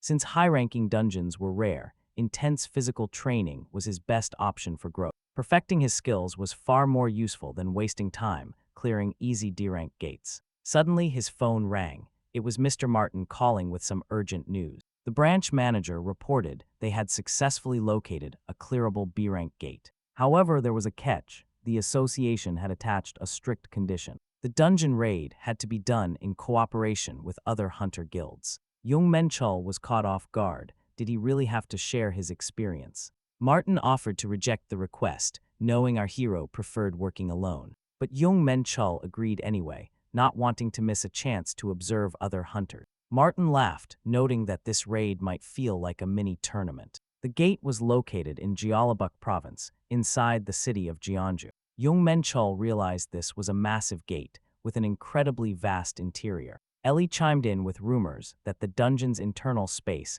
was absolutely humongous. It was supposedly half the size of Jeonju, a truly unprecedented, massive scale. Over 1 million people. Ellie says 10 guilds accepted the association's request, warning of a massive wave.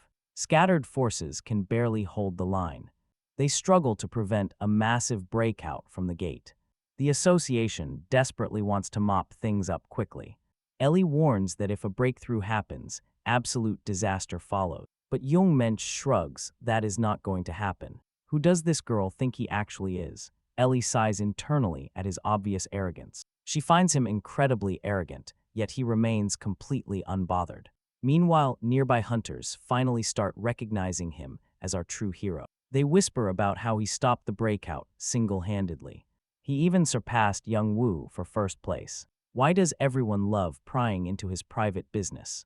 Ellie explains that a brand new hunter just outmaneuvered a top, highly respected rival. Jung Mench asks how much attention he actually gets.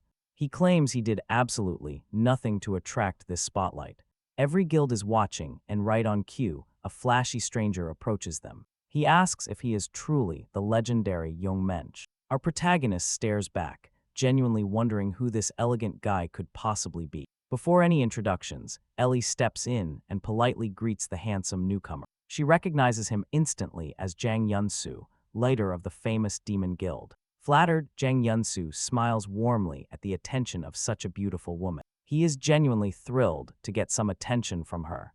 Ellie gets visibly annoyed, asking if this is really his main topic. Jung Mench is amazed this guy can drop such cheesy lines without flinching. Smiling, Jang Yunsu smoothly pivots to focus on our rising star. Normally, Jung Mench would have just ignored this flamboyant type immediately. But something is off. He feels like he has met him somewhere before. His scent is oddly familiar, prompting our hero to activate his special skill. Activating his eyes of truth, he steps forward to introduce himself. Shaking hands, Jang Yunsu notes the rookie is exactly as rumored. His supreme confidence perfectly matches the insane talent this country needs. As their hands lock, Jung Mench quietly activates thought transmission. He telepathically whispers that this human form of the demon Verd is actually quite impressive. Jang Yunsu freezes in absolute shock, completely desperate to know how he was exposed. Jung Mench cuts the transmission to tease him. To provoke him further, he tells Ellie he is inspecting the gate alone. She asks about a support team, but he refuses. He just wants a quick level check. Jang Yunsu bids him farewell. He expresses confidence they will meet again, but Jung Mench has other ideas. He dryly teases that he is not interested in men. The bait is set. Sure enough, they meet again deep inside the Palbok gate. Jang Yunsu spots our hero, still lingering around the entrance. Jung Mench smiles, he was expecting him. They were hanging around the entrance, exactly as Jung Menchul expected. Yun-Su asks if they have met before, wondering if they already know each other. Menchul tells him there is no need to pretend, seeing right through the demon. Yun-Su laughs, briefly worried his demonic identity has been exposed. However, he never expected these humans to turn out to be so incredibly stupid. Menchul calmly asks if his opponent is done with all his useless talking. Yun-Su asks if Menchul felt nothing at all after witnessing his raw strength. Varai's goblin possessed incredible traits, boasting the absolute power to regenerate. Its deterrence ability and dark baptism allowed it to bypass all normal restrictions. Menchul admits he might not have lasted 10 minutes against such a rogue. Yet his nonchalant attitude comes from a deep, absolute certainty. He knows for a fact that he will not lose to this man. Yun-Su offers him a single chance at mercy if he confesses how he knew. He promises to be lenient, but Menchul is already familiar with this arrogance. After all, Menchul was a demon in his past life too, and knows how they think. He decides it is time to turn the demon's own pride against him. He asks Yun-Su if this is a joke, mocking the concept of a merciful demon. Yun-Su claims he only wants to painlessly end the hunter's life with his granted power. He points to the power sealed in his left hand, but Menchul tells him to shut up. He jokes that Yun-Su is so talkative, he must be suffering from high schooler syndrome. Yun-Su completely loses his temper, screaming at how a mere human dares speak to him like that.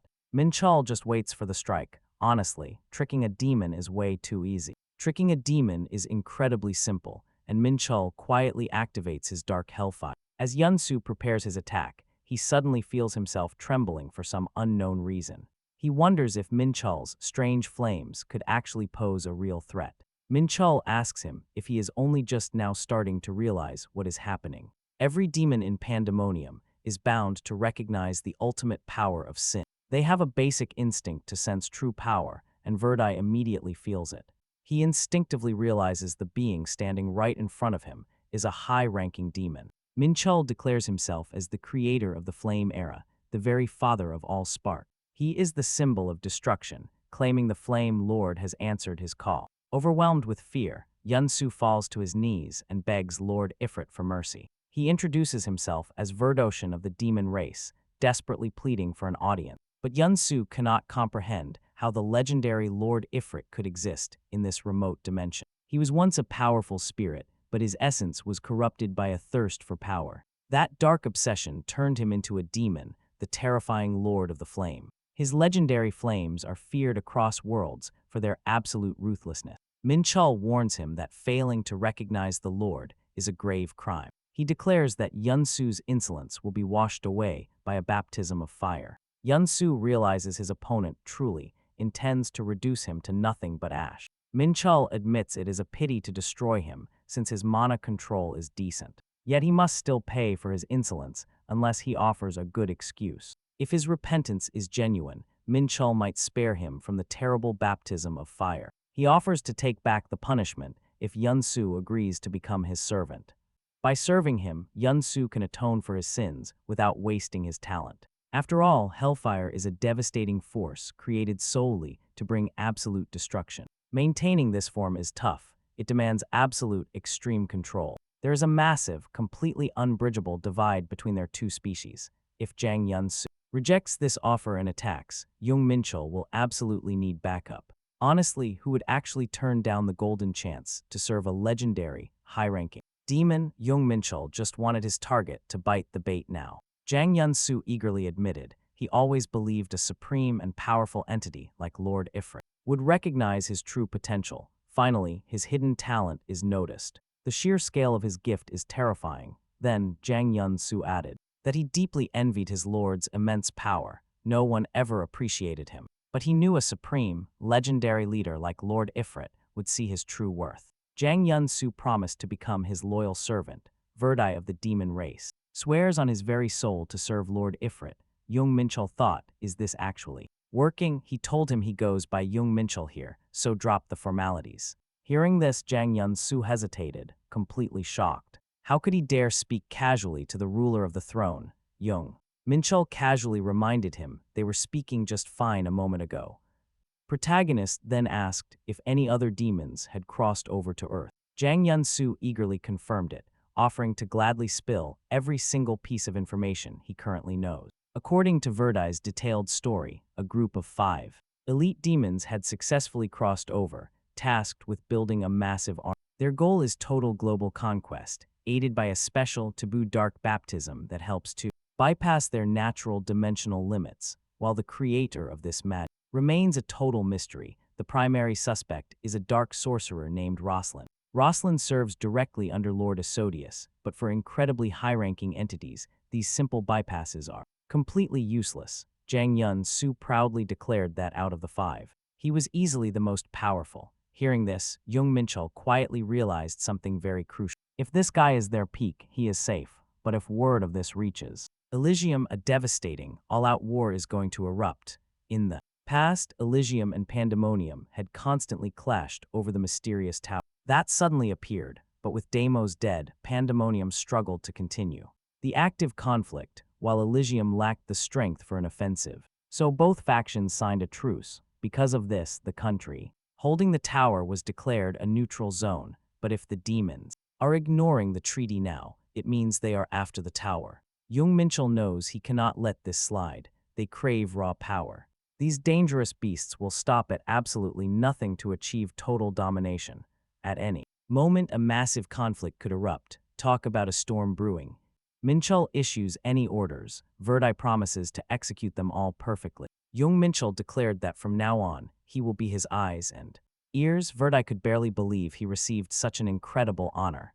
Jung Menchul demanded regular, highly detailed reports while Jang Yun-soo carries out Roslin's plans. Verdai gladly agreed to help achieve his master's ultimate goal. 2 whole weeks pass with Jung Menchul focusing entirely on leveling up, leaving Verdai to spy on the enemy's movements. Beyond the gate lies a vast, dangerous forest crawling with endless monsters, a massive forest. Incredible regeneration skills, those dark-hooded sorcerers wielding deadly curses. Giant Trents even try to ambush him in the wild, but all these monsters pose zero danger. Jung Menchul merely sees them as easy experience points waiting to be harvested. After analyzing the fight, Jungmin realizes how much stronger he has gotten in just 2 weeks since Chanho Gate. Real battles are always the best. Usually, martial artists repeat the same moves to master them. True enlightenment in the process grants raw experience, but Jungmin does not need these repetitive drills anymore. He already attained enlightenment back when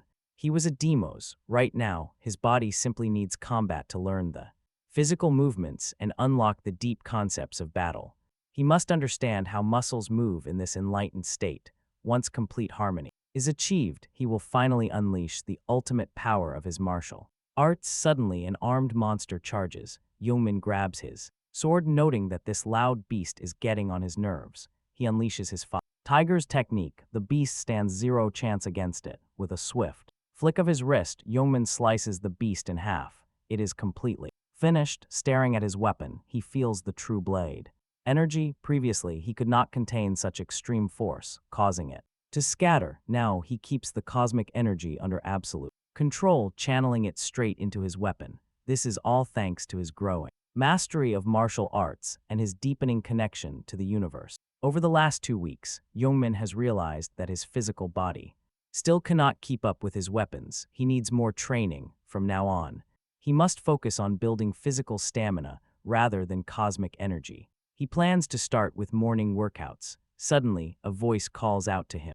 Jungmin looks around to spot the speaker. A young man extends his hand with a polite smile, saying it is a pleasure to meet him. He is the leader of the 3rd team of the Hwarang Guild, Choi Yuding. He has arrived with an incredibly important business proposal for Jungmin. Right now, multiple guilds are eyeing the Palbok Gate raid. Most of them enter the dungeon cooperatively without any rivalry. But none of those teams actually intend to fight the boss. That is because the top guild among them is Hwarang. As the top-ranked guild, they have formed their own elite strike team. Choi Yuding asks if Jungmin wants to join forces with them. Jungmin finds this highly suspicious. Why offer cooperation out of nowhere? Choi Yuding quickly adds that since the massive gate has been left open, the local residents are terrified.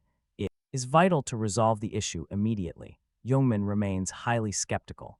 wondering since when powerful guilds ever cared about normal townspeople. He tells him that he understands the rush to get things done quickly, but since when is a top-tier guild unable to handle a gate like this on their own? A proud group like that never seeks outside help. Choi Yuding, one of the top 3 Hwarang leaders, is rumored to surpass even Jang Seung-hee. Did he truly come all this way just to recruit a single independent hunter? Choi Yuding smiled. He put on a show of caring for the hunters, working up a sweat to clear the gate. But Jung Menchul apologized, saying he was allergic to such fake, empty talk. Choi Yuding immediately snapped at him, demanding he watch his mouth. Jung Menchul scoffed. Did this guy really think he was being rude? They were the ones breaking into another house, after all. Tonight was meant for practicing his ancient celestial art, but this pest ruined it. Since his night was ruined, he decided to tease him to expose his motives. But his teasing did not work, making it a complete and total waste of time. Jung Menchul simply agreed to discuss cooperation with the association later. His guest left, hoping for good news. Meanwhile, Ellie heard about the meeting. She immediately realized the Hwang Guild was trying to force a rematch. A rematch between Jung Menchul and Yu Sungwoo, but our hero played dumb. He claimed he had no idea who she was talking about, so Ellie reminded him. That guy placed in the top 3 during the exam, rivaling Jung Menchul. Jung Menchul said he remembered him, but wondered why a rematch even mattered. Ellie explained that Yu Sungwoo actually failed his exam because of their clash. Now the Hwang Guild wanted to use a rematch to rebuild their reputation. She warned him it was a trap, but Jung Menchul agreed to join. Ellie was absolutely furious. She yelled at him to stop this madness.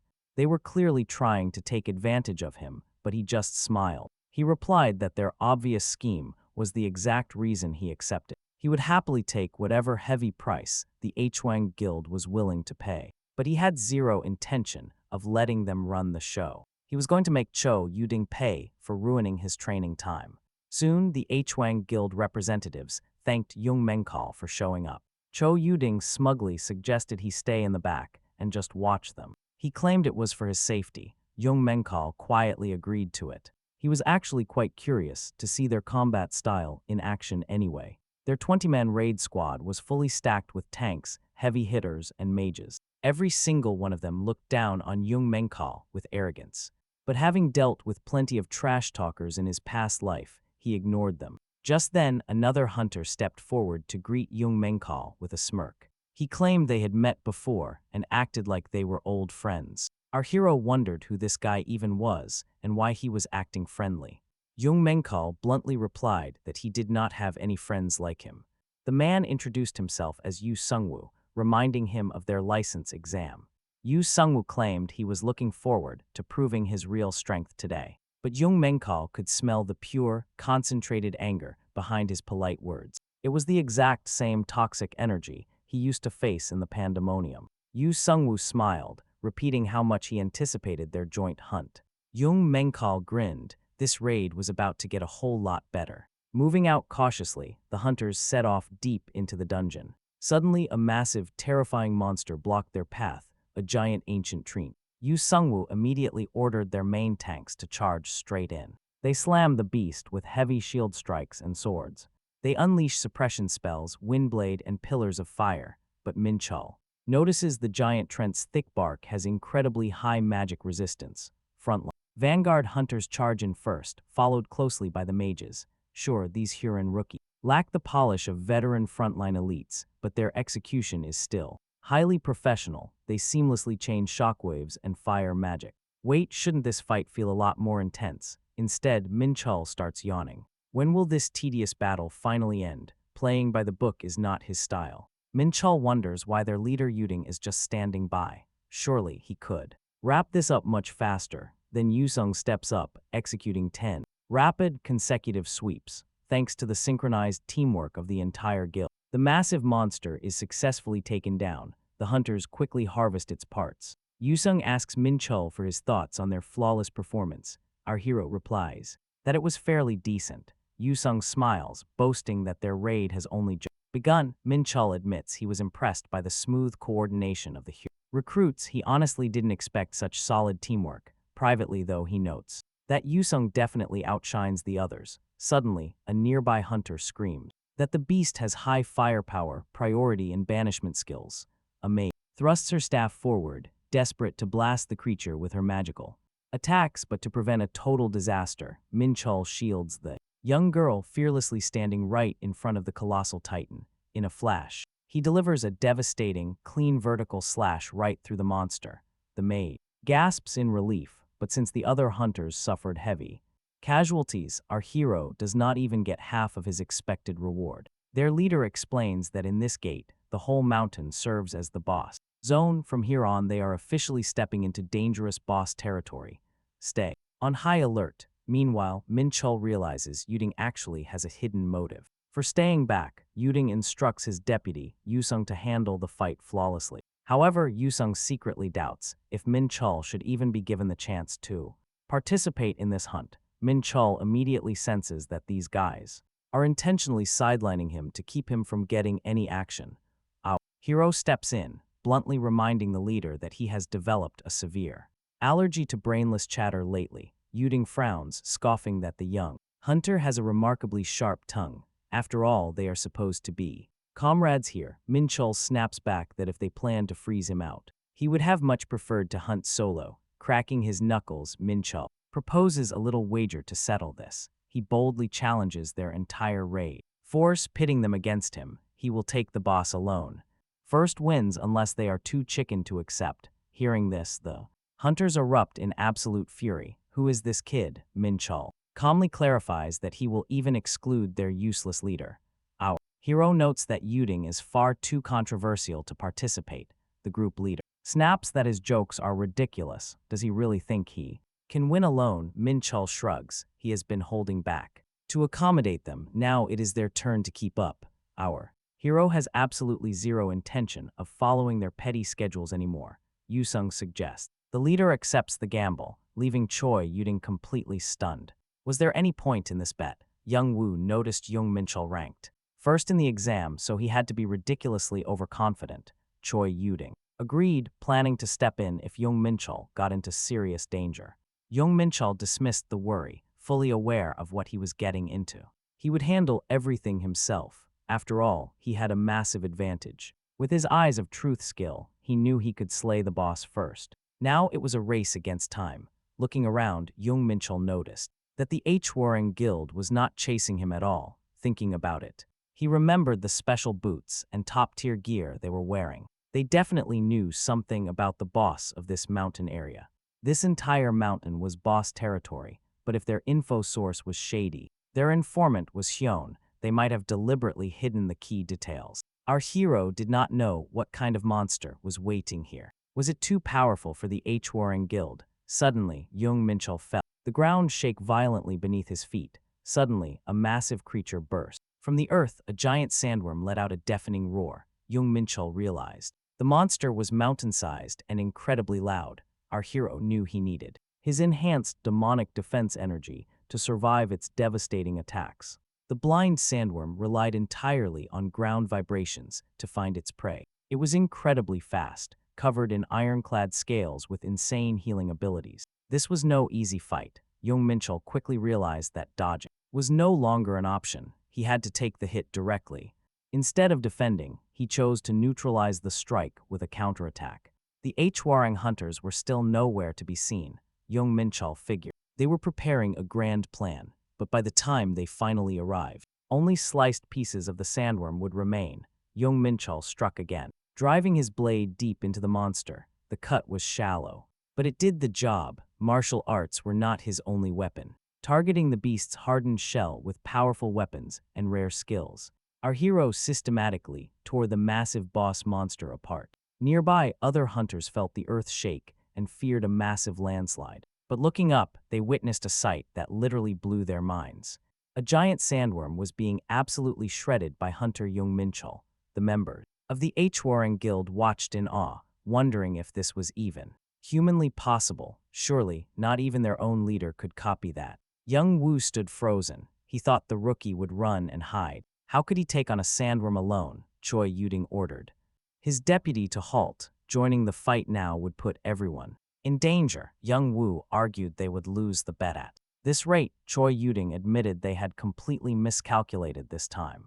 A retreat was necessary, hoping for another chance later. Choi Yuding realized that Jung Menchul was going to win. He had initially thought the hunter's skills were on par with Young Woo, but this fight proved it was all about his swift instincts and fearless decision-making. He has to read the worm's trajectory, knowing a split second's hesitation could mean a devastating injury. Even Choi Yijai believed that someone as skilled as Young, sharing those same physical stats, would never survive dodging this beast. But after obliterating the creature, Young Minkal casually asked if the Huan Guild took too long to get ready. He smugly added that there was absolutely no work left for them. Smirking, the young hunter noted he won, without even seeing what his opponents brought to the table. As they exit the gate, hungry reporters and journalists are screaming in unison that the Horang Guild cleared the whole raid. Young Minkal pats Young Woo on the shoulder, admitting they are not very thrilled about this massive sweep.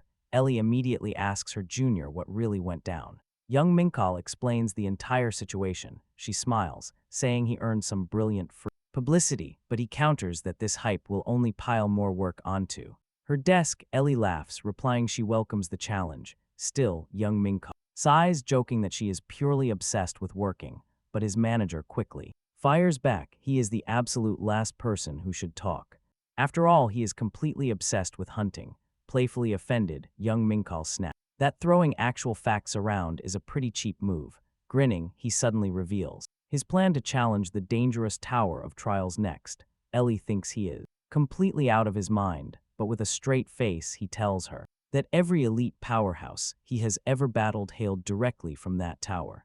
Rumor has it that clearing each floor grants the victor massive rewards like rare gear and pure mana. Still, safety is never guaranteed inside those walls. Young Minkal then requests Ellie to get in touch with the local branch manager for a meeting first thing tomorrow morning. Soon, Mr. Martin welcomes the young hunter, stating he anticipated Young Minkal's arrival. The dwarf head mentions he already prepared crucial supplies after learning about the upcoming trip to the trial tower.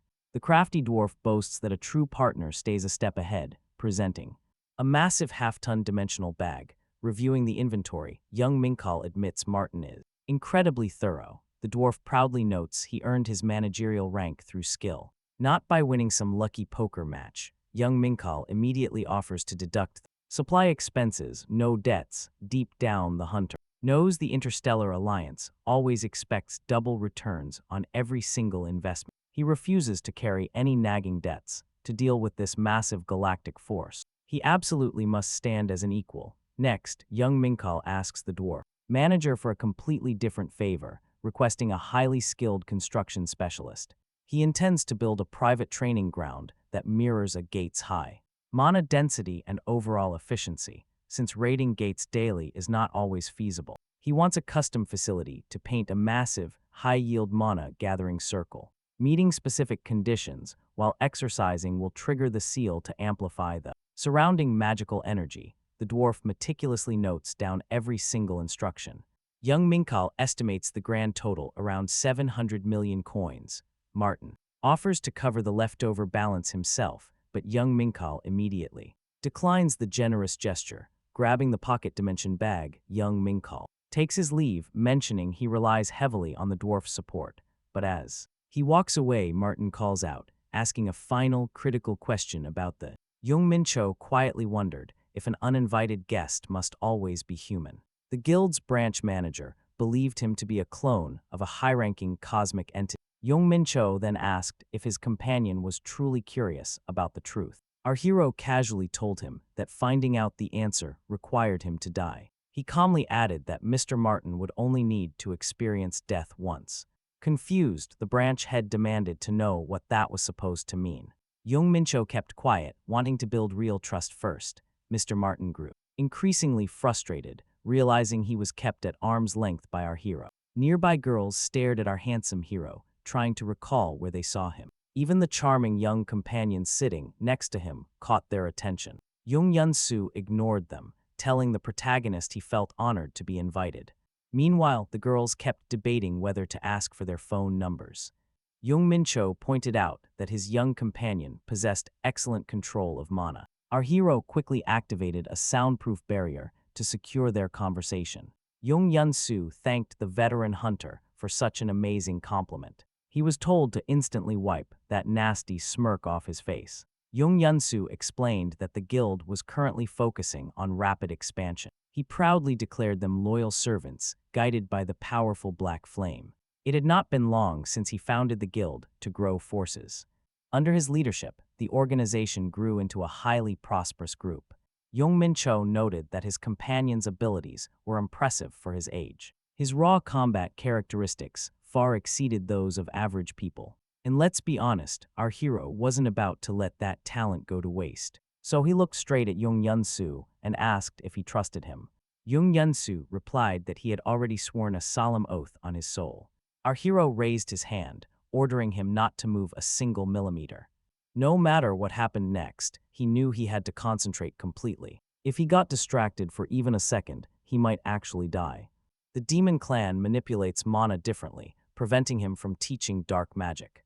Because of this, he could not teach him any standard spells to grow stronger. However, physical martial arts were another matter, especially the art of mind-splitting. This technique functioned more like a Taoist energy art than physical combat. It vastly improves information processing by dividing the practitioner's focus. Casting magic is like solving a complex mathematical formula in your head. Executing multiple calculations simultaneously boosts your magical efficiency exponentially. Anyone mastering this mind-splitting art can easily accelerate their casting speeds. Jung Menchul wondered what kind of power he had just been given. Jung Menchul explained that it was indeed the legendary mind-splitting technique. This unique skill allowed for incredibly fast and efficient magical calculation. Jung Menchul rejoiced, having never even heard of such a miraculous ability. This massive power boost had everyone nearby staring at them in pure shock. Talk about bad timing. It literally looked like they were starting a fight.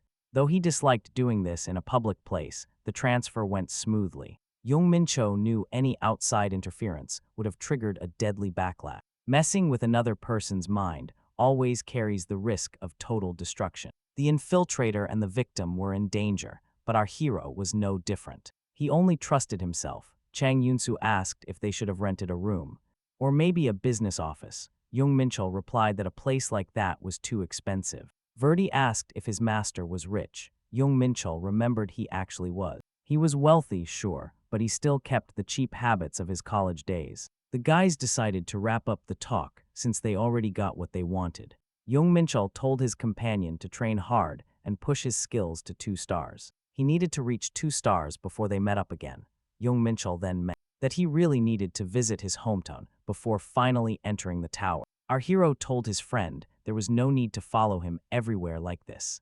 His friend replied it was the only way to keep Jung Menchul from forgetting him. Besides, it was a good excuse to drop by and visit his own parents. The companion was Kim Kid-ai, our hero's close childhood friend. They studied together. At the exact same university, Kim Kid-ai complained that his friend was always missing. He was totally unreachable now. Jung Menchul quietly replied that he had simply taken a leave of absence. Kim Kid-ai mentioned that since his buddy became famous, their college classmates were begging for his number. Kim Kid-ai told his friend that he had to stop his mother from going all the way to the capital just because she could not reach him.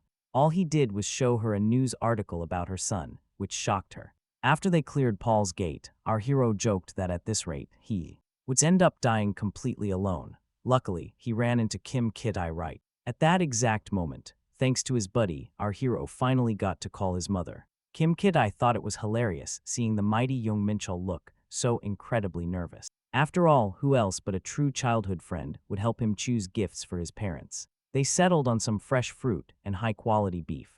The two friends said their goodbyes, promising they would keep in touch and catch up again soon. Jung Menchul knew that using his busy life as an excuse was just wrong. He was totally in the wrong, and he admitted it to himself. When memories of his life had suddenly flooded back, he became completely obsessed with growing stronger. He had pushed away everything that made him Jung Menchul, but right now, actually feeling these warm emotions proved he was very different from his former self. His past life persona, Deimos, would never have cared about things like this. Jung Menchul realized he had only been gone for a few short months. Yet it felt like absolute ages had passed by. His hardworking parents had run a diner in Nambu Market's old district for over 20 years now. They kept a steady crowd of regulars, thanks to their classic deep-frying style. Honestly, our hero had deeply missed that familiar scent, even though he used to hate it. That rich, mouth-watering aroma of freshly fried chicken, Jung Menchul realized he was no longer sick of it, even after living away for so long. He pushed open the door and stepped inside. His mother looked up in disbelief. Hearing her gasp in shock, her husband rushed out from the back and saw his boy. Jung Menchul smiled, saying he was back, as a batch of fresh, golden chicken rested on the tray. That comforting, savory smell completely filled his senses. Jung Menchul picked up a warm chicken leg that practically glowed from the inside. With just the first bite, Jung Menchul felt the flavor burst through his entire body. This perfectly cooked, juicy meat made him feel like he had ascended straight to heaven. The taste was angelic, almost demonic, and right then his mother chimed in. She scolded him gently, saying he should have given her a heads up before showing up. She would have made his favorite food, but his father laughed, saying it was fine. After all, you could not find crispy chicken like this anywhere in the capital. Ever since his past life memories returned, Jung Menchul had put his family out of mind. Yet his parents had showered him with endless love and care since childhood. Now they were genuinely happy to have their son back home, smiling from ear to ear. Jung Menchul realized his parents were the ones he truly wanted to protect. They were the entire reason he even lived as Jung Menchul. Then he urged them. He told them to open up their gifts, the only things he could offer right now. His father grinned, guessing that working as an active hunter paid some serious cash. He was proud his boy was all grown up, but his mother still saw a child. She appreciated the gesture, but gently told him not to waste his money like that. Outside their little restaurant, a closed sign hung on the door for their day off. His parents mentioned his sister Minjun would arrive soon, making Jung Menchul frown. Why did she have to show up? His mother asked if he did not know. She explained that Minjun helps out every evening, and then she walked inside. Announcing she was back, she spotted the massive gift boxes and asked what they were. Why were there presents when the shop was closed for their day off? But watch what happens the second her eyes lock directly with Jung Menchul. She screamed out, asking what he was doing here, and he yelled the same back. The two siblings immediately began screaming at each other, letting their tempers flare. Their mother sighed, telling them to stop fighting and act like grown-ups. They instantly fired back, telling the other person to grow up first. Their mother shook her head, muttering that they must have been mortal enemies.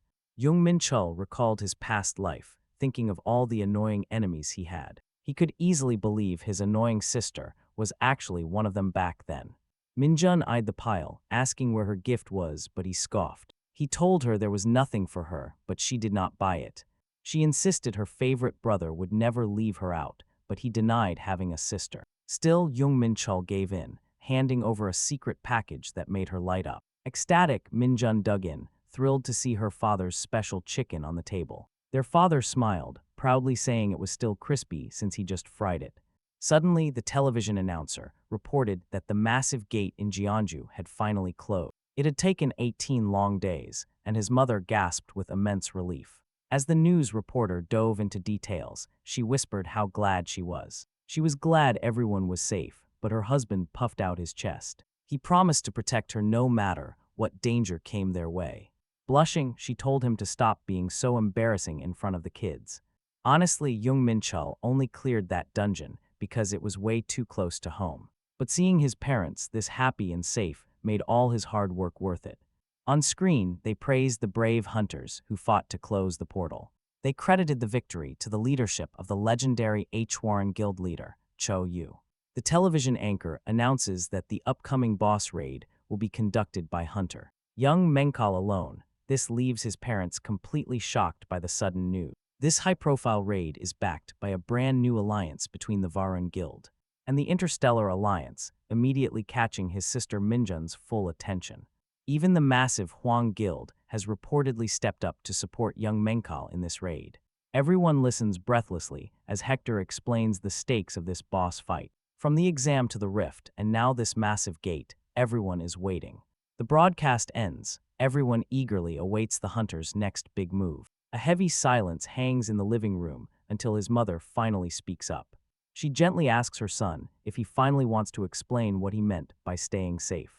Young Menchal then spends 2 peaceful days at home, sharing stories of his wild adventures. He answers his parents' endless questions and simply enjoys being back with them. The next day, he reunites with his childhood friends for a long-awaited drink. Thanks to Kim Kid-ai, the young hunter finally gets to relax in his hometown. Living as a regular guy, he cannot help but reflect on his past life. No rest ever since regaining his memories, he has been running forward. It felt as if something was chasing him, but now he can finally unwind. And here is the thing, he vows to become much stronger. With his current level, he simply cannot defeat the massive enemies he must eventually face. To protect his loved ones, he has to grow stronger, no matter the danger. The weekend flies by, and soon they are saying goodbye at the train station. His mother anxiously begs her son to stay out of any dangerous situations. Young Menchal reassures her with a smile, but she remains incredibly protective. She insists he should never enter another gate, and he promises he won't. She also begs him to stay in touch constantly so they do not have to worry. His parents tell him how much they will miss him, then Minjun speaks up. "Get off now," she warns her brother that the train is about to leave. Young Menchal laughs, teasing his sister for being so eager to get rid of him. She proudly tells her incredible brother that she will take care of their parents. She promises to take care of everything, letting him head out without any worries. At the station, young Menchal is greeted by a perfectly punctual Ellie. She asks if he is heading to the tower. A quick nod, he tells her to call Mr. Marthan right away. He wants to remind Marthan of his previous request as he approaches the gate. Standing before the Tower of Trials, a massive wave of raw power washes over him. This intense energy is totally different from normal gates, prompting Ellie to ask a question. Any final words? Her sudden question leaves him completely caught off guard. Annoyed, she tells him that if he plans on coming back, he should say so. He silently wonders why she is making such a big deal out of this. After all, they will inevitably cross paths again once he completes his climb. No joke, even elite rank hunters only have a 70% survival rate here. His mortal body is weak. It is nowhere near an A-rank hunter yet. Fortunately, he still possesses his overpowered skills and deep karma from his past life. Realizing he will not see Ellie for a long time, a sudden thought hits him. He never imagined anyone else would actually worry. Menchal asks Ellie out for a nice dinner as soon as he returns home. The girl is stunned by his sudden offer, but he quickly adds that it is just a friendly meal. Pausing right at the gate, he turns back to face her. He promises he will make it back, but once inside the tower, everything suddenly changes. Shadows swallow him, senses blocked, he feels like he is fading away entirely. He is totally blind. To navigate, he decides to force open his sensory limits right now. Scanning the dark terrain, a sudden voice echoes from deep within the mysterious Tower of Trials. Who is speaking? Is this supposed to be some weird welcoming committee? Peering through the gloom, Menchal spots a faint outline and turns his gaze. The voice gasps in shock. He cannot see me, yet Menchal keeps staring. Even though it is just a dark silhouette, making out his shape like this is impressive. Unbelievable, the voice mutters. Now, our hunter stands before a strange, masked figure. The stranger officially welcomes him to this level, sounding surprisingly polite and cheerful. His name is Lucha, and he is fully in charge of managing training on Floor 0. Menchal wonders why he is wearing a bear mask, but the examiner objects. It is a bald lion, not a bear. Menchal snaps back at the joke. "Stop messing around. Let us get straight down to real business," the young hunter demands. He introduces himself, prompting Lucha to chuckle at the kid's fiery attitude. Glancing up at a floating holographic screen, Menchal immediately recognizes a standard status system interface. Lucha explains that before they officially kick off the Floor 0 challenge, he can access his detailed stats anytime by saying status bar. This is exactly what he saw when he first awakened as a hunter in his world. Definitely no coincidence. Lucha notes that for the duration of this battle, all challenger stats will be heavily adjusted to match the test requirements. He is only allowed to use one single item, and swapping gear mid-fight is forbidden. Lucha suddenly transforms into a massive, terrifying bear. Do not expect any luck. Watching through a monitor, a masked spectator observes that the kid looks tough. But another young man scoffs, calling him weak. How can someone like this survive here? The helper system only runs Floor 0 because his baseline stats are terrible. Yet, he has never seen a challenger boost their combat power so explosively. The girl standing nearby warns that if this special challenger dies, their entire plan is completely finished. He is nothing like the other weaklings they have seen. She wonders how long he will survive. The young man looks surprised. Is she not worried about his low stats? He bets he lasts maybe 10 minutes. The kid must survive. Would you bet on him? Because she boldly bets on 10 seconds. Suddenly, a massive, snarling werewolf steps directly into the arena. It boasts terrifying physical power, but knowing the enemy's stats gives Minkal a massive advantage. His own powers are suddenly doubled due to the unique adjustment to the trial rules, making this fight look like an absolute breeze. The wolf pounces but misses completely, receiving a devastating, fatal counterstrike instead. A giant hole tears through its chest. Stage 1 cleared. Instantly, all his injuries vanish. Health and mana are fully restored. Minkal complains that he barely even broke a sweat. Next, a harpy falls. Then, he instantly crushes a massive skeleton warrior. A roaring, fire-breathing monster is obliterated in the blink of an eye. Minkal wonders if the terrifying rumors were all fake. Was everything surrounding the tower just a lie? Menchul keeps winning the next stages, the 7th, 8th, and 9th. Every monster is completely destroyed by our hero. Jung Menchul asks if anyone worthwhile will appear today.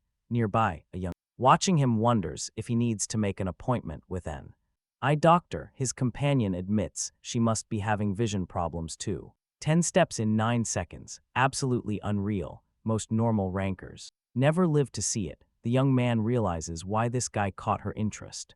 Girl Lucha smiles, knowing her sixth sense did not fail her. She realizes the fact that he noticed her was no accident. When a new challenger goes through the registration process, emotional freeze, everything goes numb. Under the light, years ago, Lucha went through that exact process. It should be impossible to feel anything while going through it. Yet he did it. Where did this guy even come from? Lucha suggests. He might be a threat to the 7. On stage 48, illusions are cleared. A sword, cloak, and mask lie at our hero's feet. Jung Menchul wonders when this will end. It only gets fun when tougher monsters with superior stats start appearing. In fact, he can feel his own power constantly growing. These extra rewards are sweet, and Jung Menchul hopes they keep coming. Stage 49. A vagabond blocks his path. He wields a swift sword, dancing at the absolute limit. He speaks. It has been too long since anyone made it here. Menchul wonders, can he speak?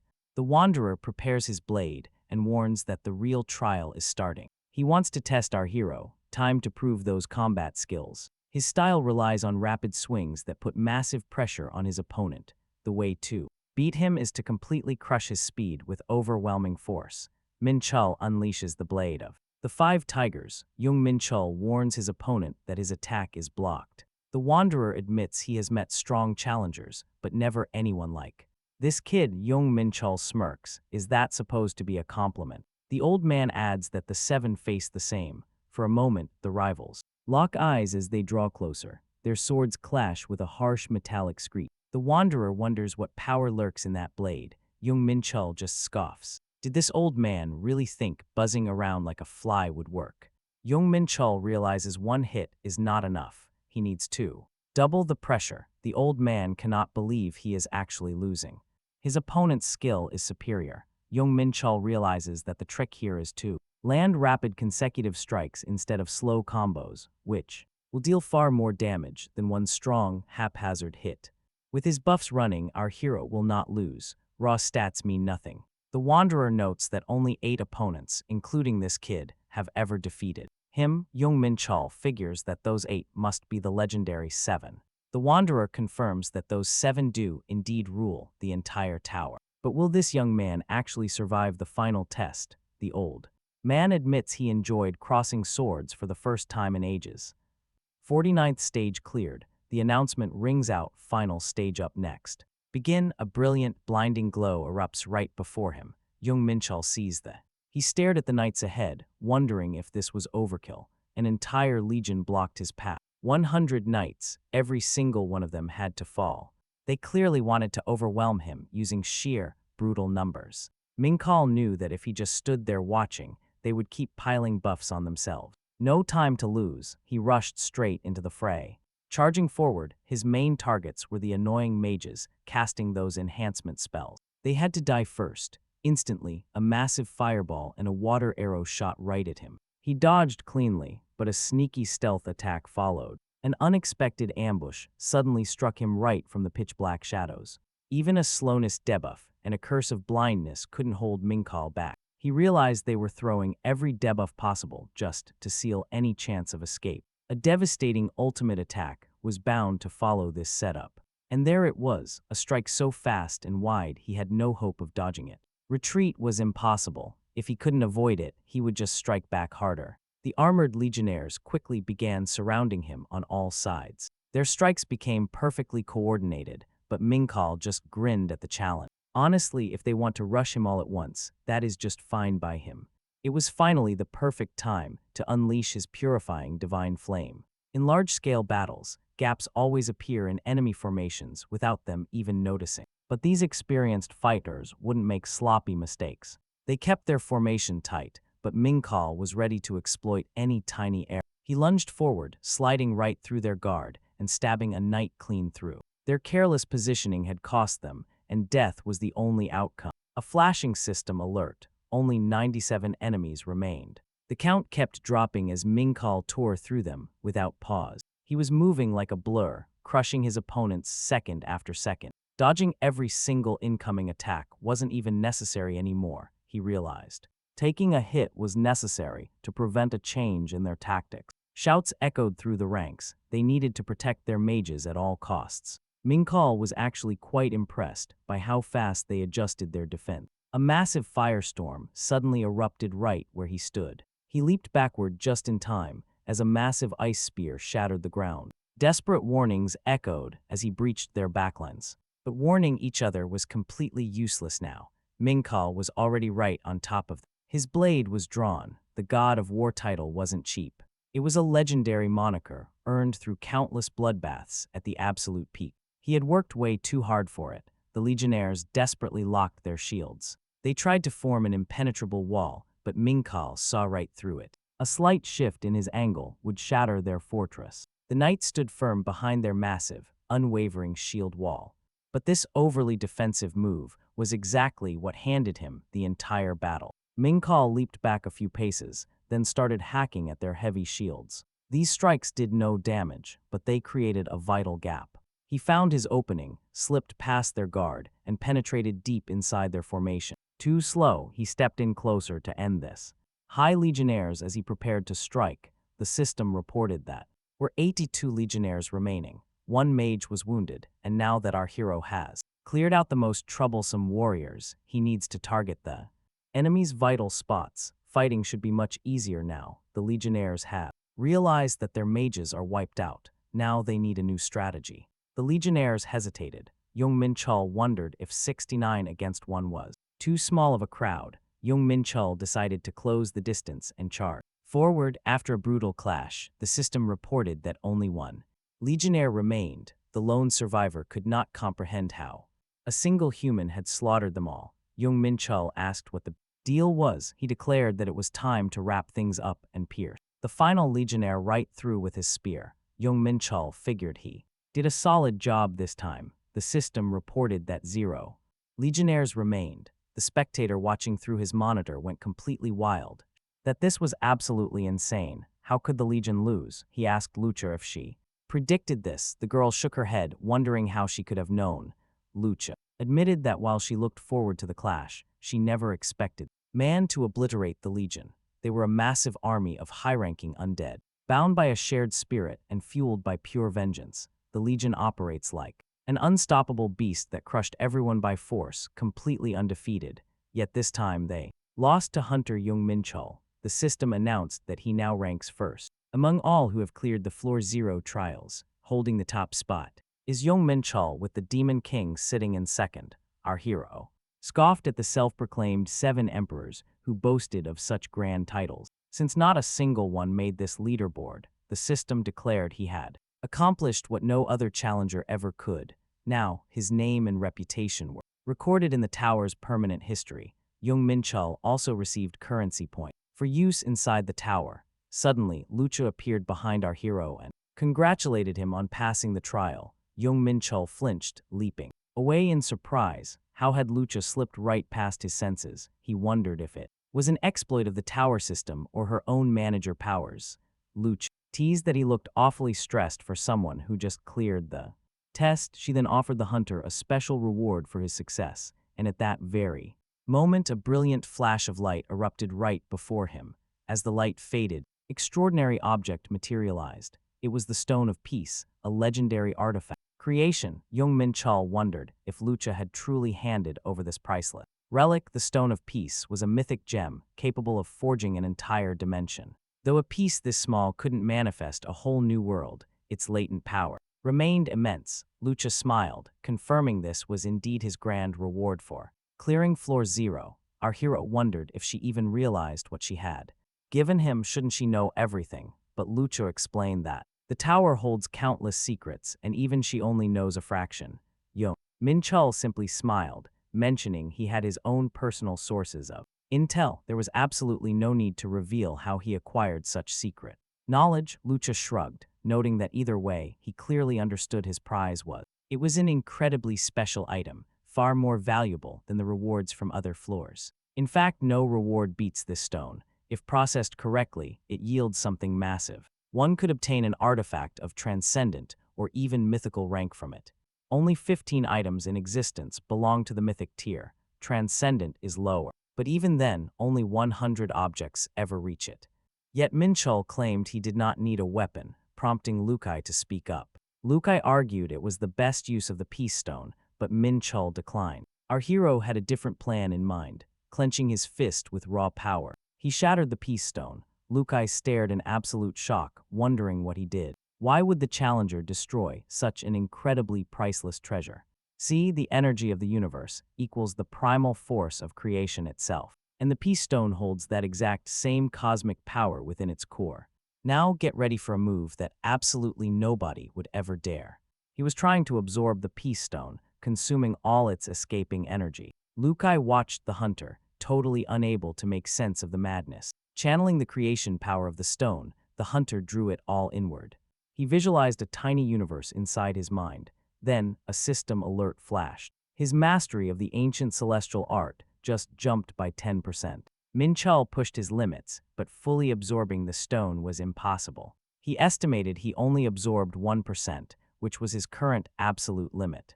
Pushing any further would cause his entire body to collapse under the pressure. Still, he managed to form a miniature sun. Mastering this would make him unstoppable. His first goal was complete. The stars marking Menchul's achievements began to shift. They went from 2 to 4. Lukai eagerly asked what he did. He saw him destroy the stone, but had no clue what happened next.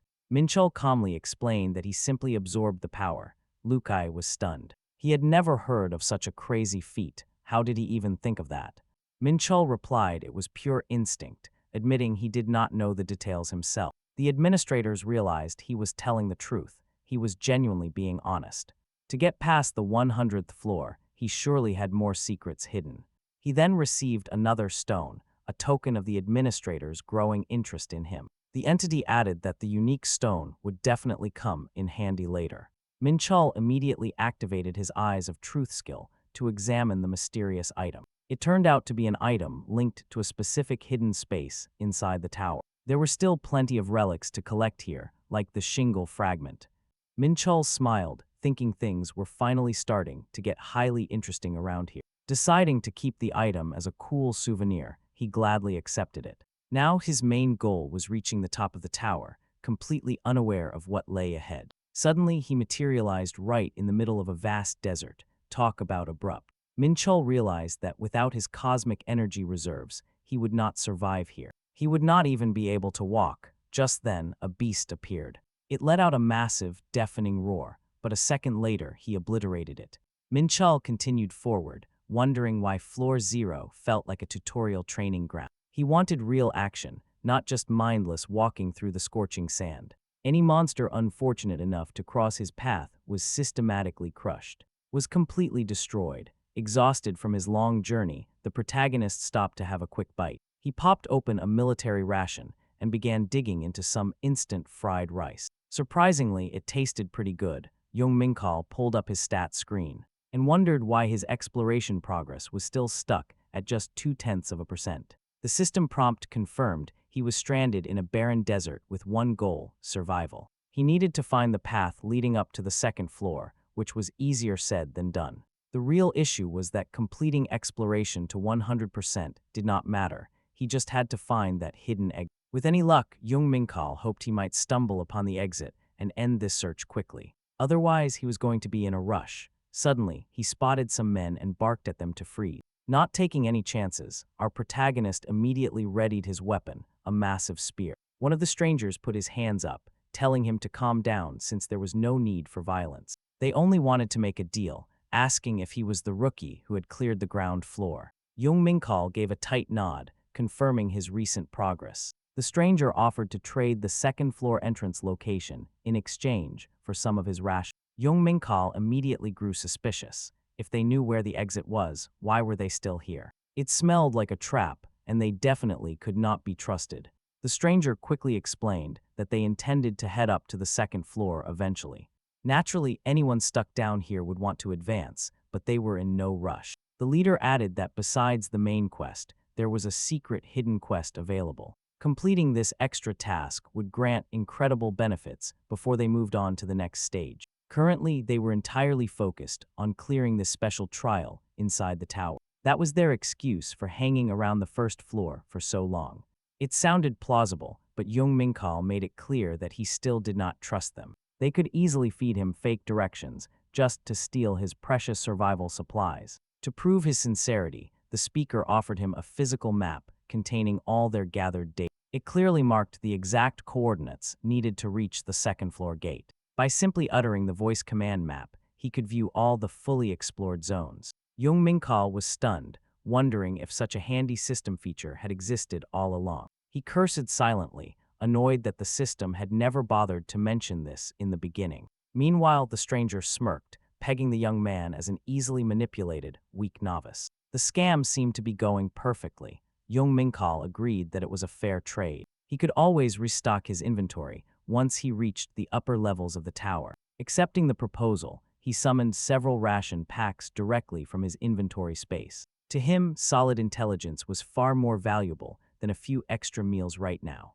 They exchanged items and politely thanked each other, closing out their little deal. But as they parted, Jung Menchul suddenly whispered the keyword, Dikran. The stranger gasped in absolute shock, wondering how this random hunter could possibly know that name. Before he could react, Jung Menchul delivered a devastating, skull-rattling strike to his face. His companions panicked, screaming in absolute rage and drawing their weapons. He knew they were murderers, and that the artifact Dren was actually a bloody key. Using it was the only way to escape the brutal trials of the nameless altar of God. But to activate its power, one had to drench it in the blood of 100 victims. No matter how hard these three tried to hide their murderous bloodlust, it was painfully obvious. They had been luring other unsuspecting players into a trap, pretending to be helpful guides. As the furious villains charged forward, our protagonist easily predicted their every move. Predicting their move, he counterattacked and destroyed the villains. Jung Menchul realized something. This wasn't about justice. He was simply punishing those who abandoned their military honor. A real warrior is supposed to fight, but these cowards chose to cheat others instead. Jung Menchul felt these bastards deserved to die. Luckily, his new card changed everything. It boosted his research progress straight to 81%. Talk about unexpected luck. That was a massive stroke of luck. Right then, a new staircase appeared on his map. It led straight to the second floor, right near a special altar requiring a key. But Jung Menchul felt that simply heading upstairs would be a bit too boring. Looking at the key requirements, he knew the reward had to be absolutely massive. He just needed to find one more person he expected to meet along the way. Yet, even after reaching the altar, he found nobody, but the journey wasn't wasted. He crushed dozens of monsters along the way, stacking up tons of experience. Standing up, Jung Menchul realized that the key was just a tool to escape the trial. Meaning if he can clear the trial, the key itself does not even matter. Stepping forward, he stood before the altar, triggering a dangerous bonus quest. The altar of the nameless god, a dark place historically used for human sacrifices. To receive the god's blessing, he has to face the guardian's trial first. He had to defeat the beast protecting the sacred spot. Jung Menchul smiled. Facing the trial head-on sounded way better than hunting for a key. Suddenly, a flash exploded before him. Jung Menchul wondered if someone had beaten him to it. Out of the light stepped a warrior named Raoul Dadrian, boasting incredible magic talent. Jung Menchul sized him up and instantly knew this guy was a beast. He was a draconian, a literal dragon man. Imagine facing that at level 1. He just became an adult, but his raw energy was incredibly intense. Jung Menchul admitted to himself that winning this fight right now was impossible. These draconians replaced the blood dragons, and even their youth could crush high-tier demons. Effortlessly, more importantly, these dragon men live by a strict code. They value honor and fair play above everything else, which makes them highly respectable. In his past life, Jung Menchul actually got along with their kind quite well. They are straightforward, justice-loving, and honestly a bit clumsy around tricksters. Knowing this, he could easily handle the guy without wasting any time. The dragon man proudly introduced himself first, boasting of his ancestry. He claimed to be a descendant of the golden race. Jung Menchul introduced himself. He just said he was human. Raoul offered some friendly advice despite their first meeting. He warned the human not to start the trial at this altar. Raoul claimed it was far too difficult for an ordinary earthling to handle. Jung Menchul scoffed inwardly. How dare this kid tell him what to do? He asked if Raoul was just trying to scare him away to monopolize the reward. Raoul looked offended, insisting he was only speaking out of genuine concern. Jung Menchul knew that if Raoul truly saw him as a rival, he would fight. Since he was just warning him instead, it meant he thought the human was weak. If he didn't care, he would have let him die. Jung Menchul smiled inside. This was actually perfect. He quickly formulated a sneaky backup plan to use him. He suggested that if Raoul was so worried, he could step in if danger struck. In return, Jung Menchul promised to let him have a bonus quest later on. The offer looked decent, but Jung Chul was basically asking him to act as a bodyguard. Protect him during the fight. Nobody would accept that except a highly logical draconian. Raoul agreed, lacking any other option. He went along with it. He did exactly as asked, while Jung Chul prepared to start the trial. Meanwhile, the quest linked to the bloody key still remained unfinished. Jung Chul assumed it was a lock, but then an altar guardian materialized. He realized this was a fallen beast, a demonic creature straight from Pandemonium. Right on cue, the system announced he had engaged the guardian in combat. He had no clue who this nameless god was, but this was no ordinary demon. Believing it was a Pandemonium hound made no sense, but this was his chance. Ready to strike, he unleashed the first form of his demonic sword. The Seven Stars sword, specifically, the deadly star-cutting blade. The Pandemonium hound had a simple strategy: charge head-on and use its tentacles. Some of those tentacles locked onto a victim's mana to target them exclusively. Slicing those limbs did 0 damage to its main body, dragging the fight out. It was a brutal test of stamina, designed to wear down opponents until they collapsed. But regenerating those limbs drained its mana, and right when it healed, a massive opening appeared in its defenses. Jung Chul saw the gap and struck. He lunged forward. Suddenly, the beast was crushed by an overwhelming wave of cosmic energy. Completely paralyzed by the universal force, the monster lay defenseless as Jung Chul closed in. The beast lay completely motionless. Raoul watched in absolute shock from the sideline. He never expected this human to take down a Pandemonium hound so easily. The Wise King's mind's eye activated, a rare skill meant only for draconian leaders. It allowed him to read mana. By scanning its color, he could gauge their true power. Raoul honestly couldn't believe his eyes. How could someone with such terrible physical stats do this? How did someone with such basic stats overwhelm a Pandemonium hound?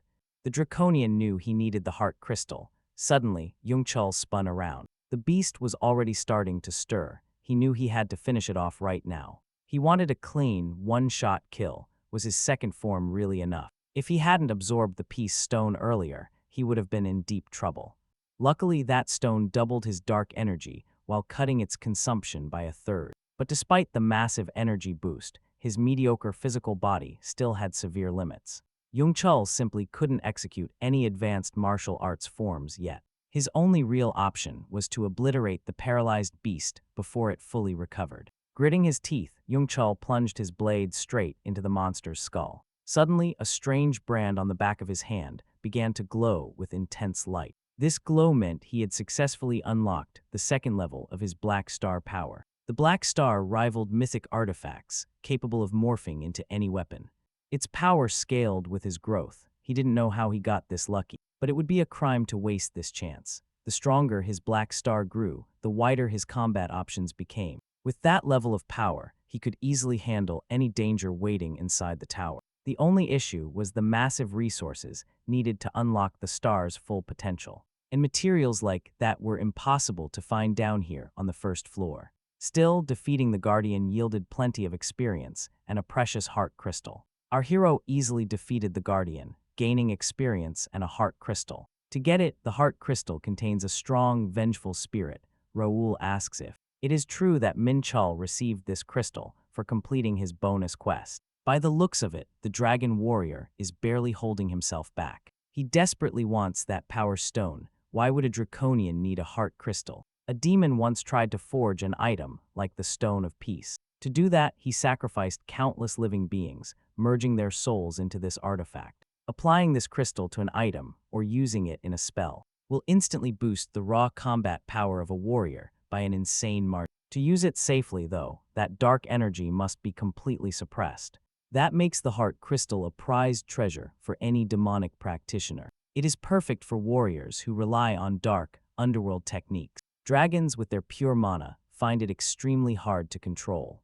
Yet Raoul is still deeply drawn to it. Menchul, however, is not bothered by that. But Menchul has it, and Raoul desperately needs it. Luckily, Raoul swore to protect him. A backstab is out of the question. The dragon warrior desires the stone, but won't break his word. So Menchul takes the initiative and asks Raoul if he wants it. Raoul can hardly believe his ears. Menchul points out that the dragon warrior kept the altar completely safe during the mission. Raoul shrugs it off, saying no enemies even showed up to attack. But Menchul insists, suggesting Raoul can just do him a favor instead. Menchul explains that he actually wants to visit the dragon world. On Earth, people basically view that world as a fantasy paradise. Raoul is stunned that rumors of his home reached another dimension. Menchul quickly laughs it off, apologizing and claiming it was a joke. Truth is, regular humans have no idea dragons actually exist. All intel regarding Elysium and Pandemonium is kept highly classified. This keeps elves, dwarves, and other dimensional forces from meddling on Earth. Global authorities heavily restrict any form of interdimensional diplomacy. Because of that, the existence of other worlds remains hidden from the public. But Menchul has a deeper goal. Raoul warns him that only those who are fully recognized by the dragon race can cross over. Earning the respect of a dragon is incredibly hard, so Menchul asks if it is truly impossible. After a long moment, Raoul admits there is one way. Menchul already knew the prestigious Goldrian lineage of Raoul. Gaining the backing of the Goldrian family beats any crystal reward. Raoul agrees to help. Our hero smiles, knowing everything is perfect.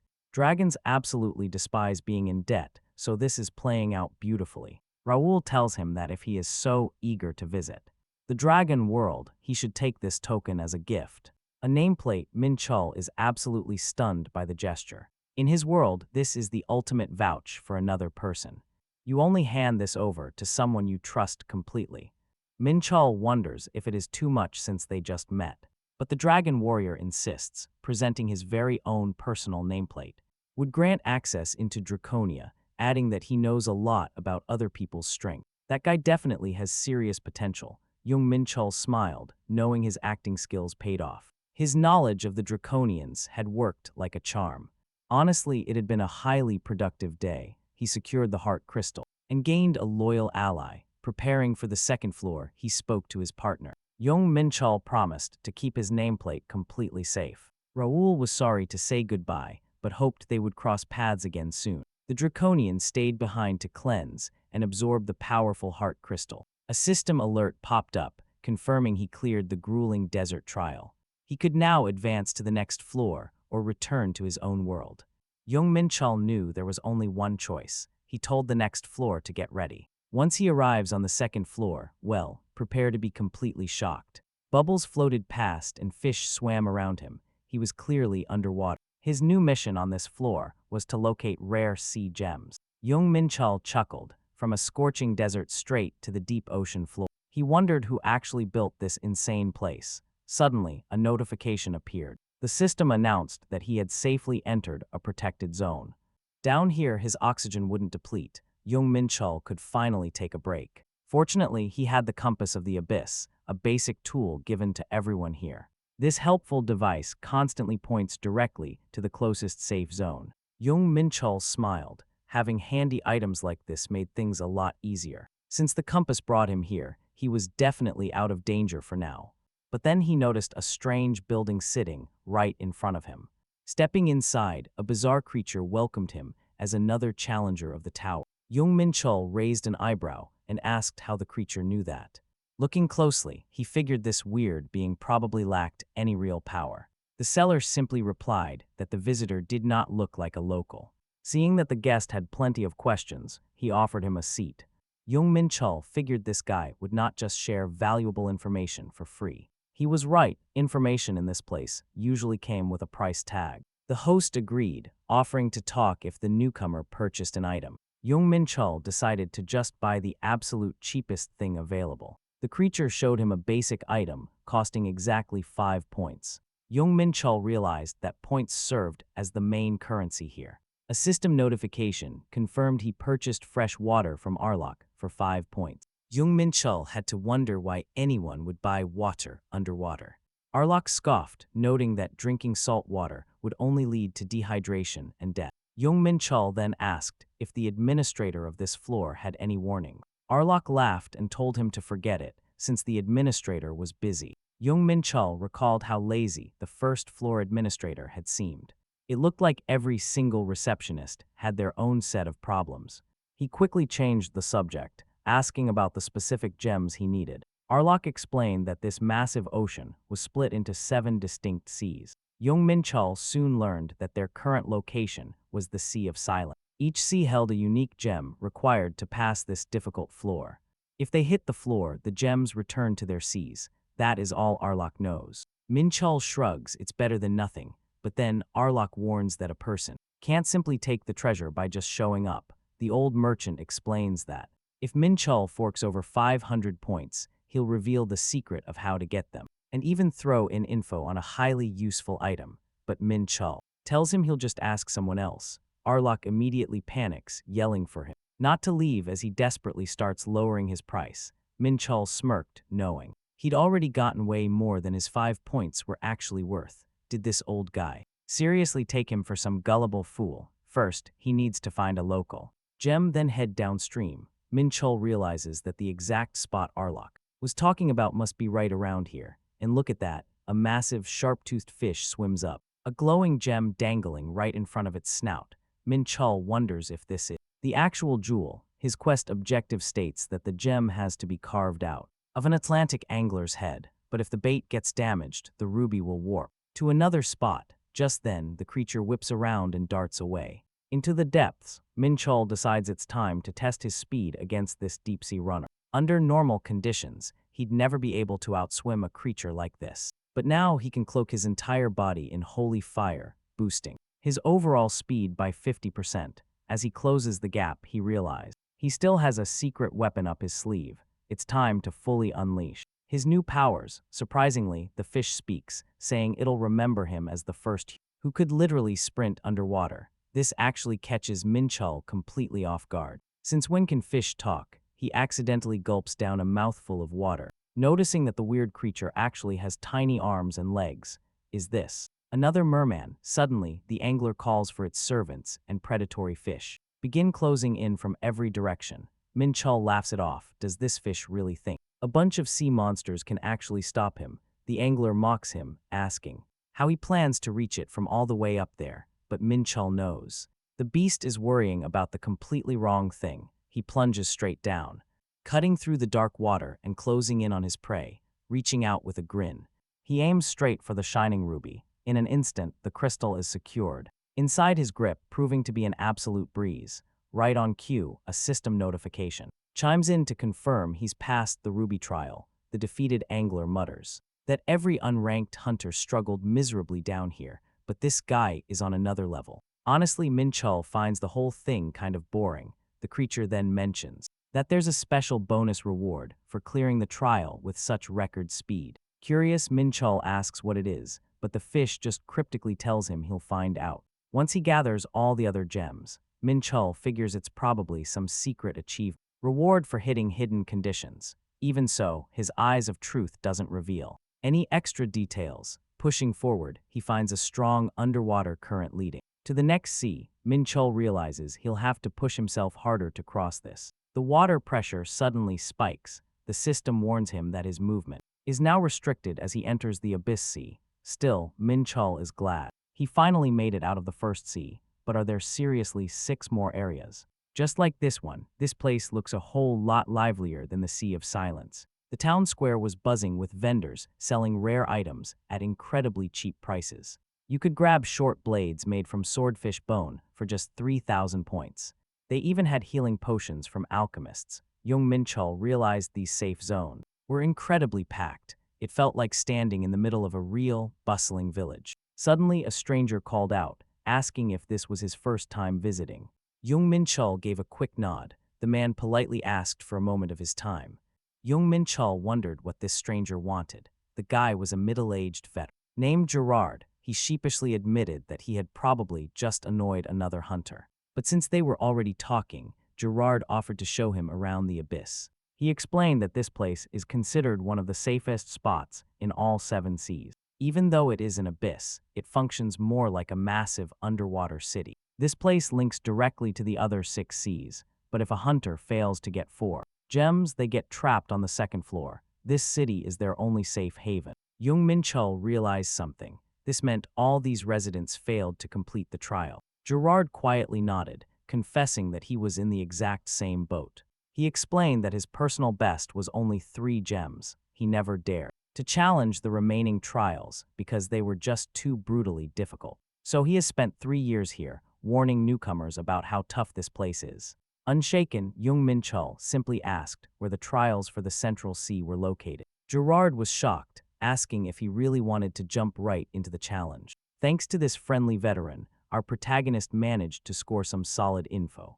And honestly, who can blame him? He was too pumped to just sit around. Walking alongside him, Gerard admitted he wanted to see the kid succeed. A special brooch appeared on Jung Menchul's chest, allowing him to speak underwater. The challenge is to survive a raging maelstrom. It is brutal, but thankfully, you cannot die. Jung Menchul wanted to clarify if they could really keep retrying the test. Gerard warned him that other trials might not be nearly as safe.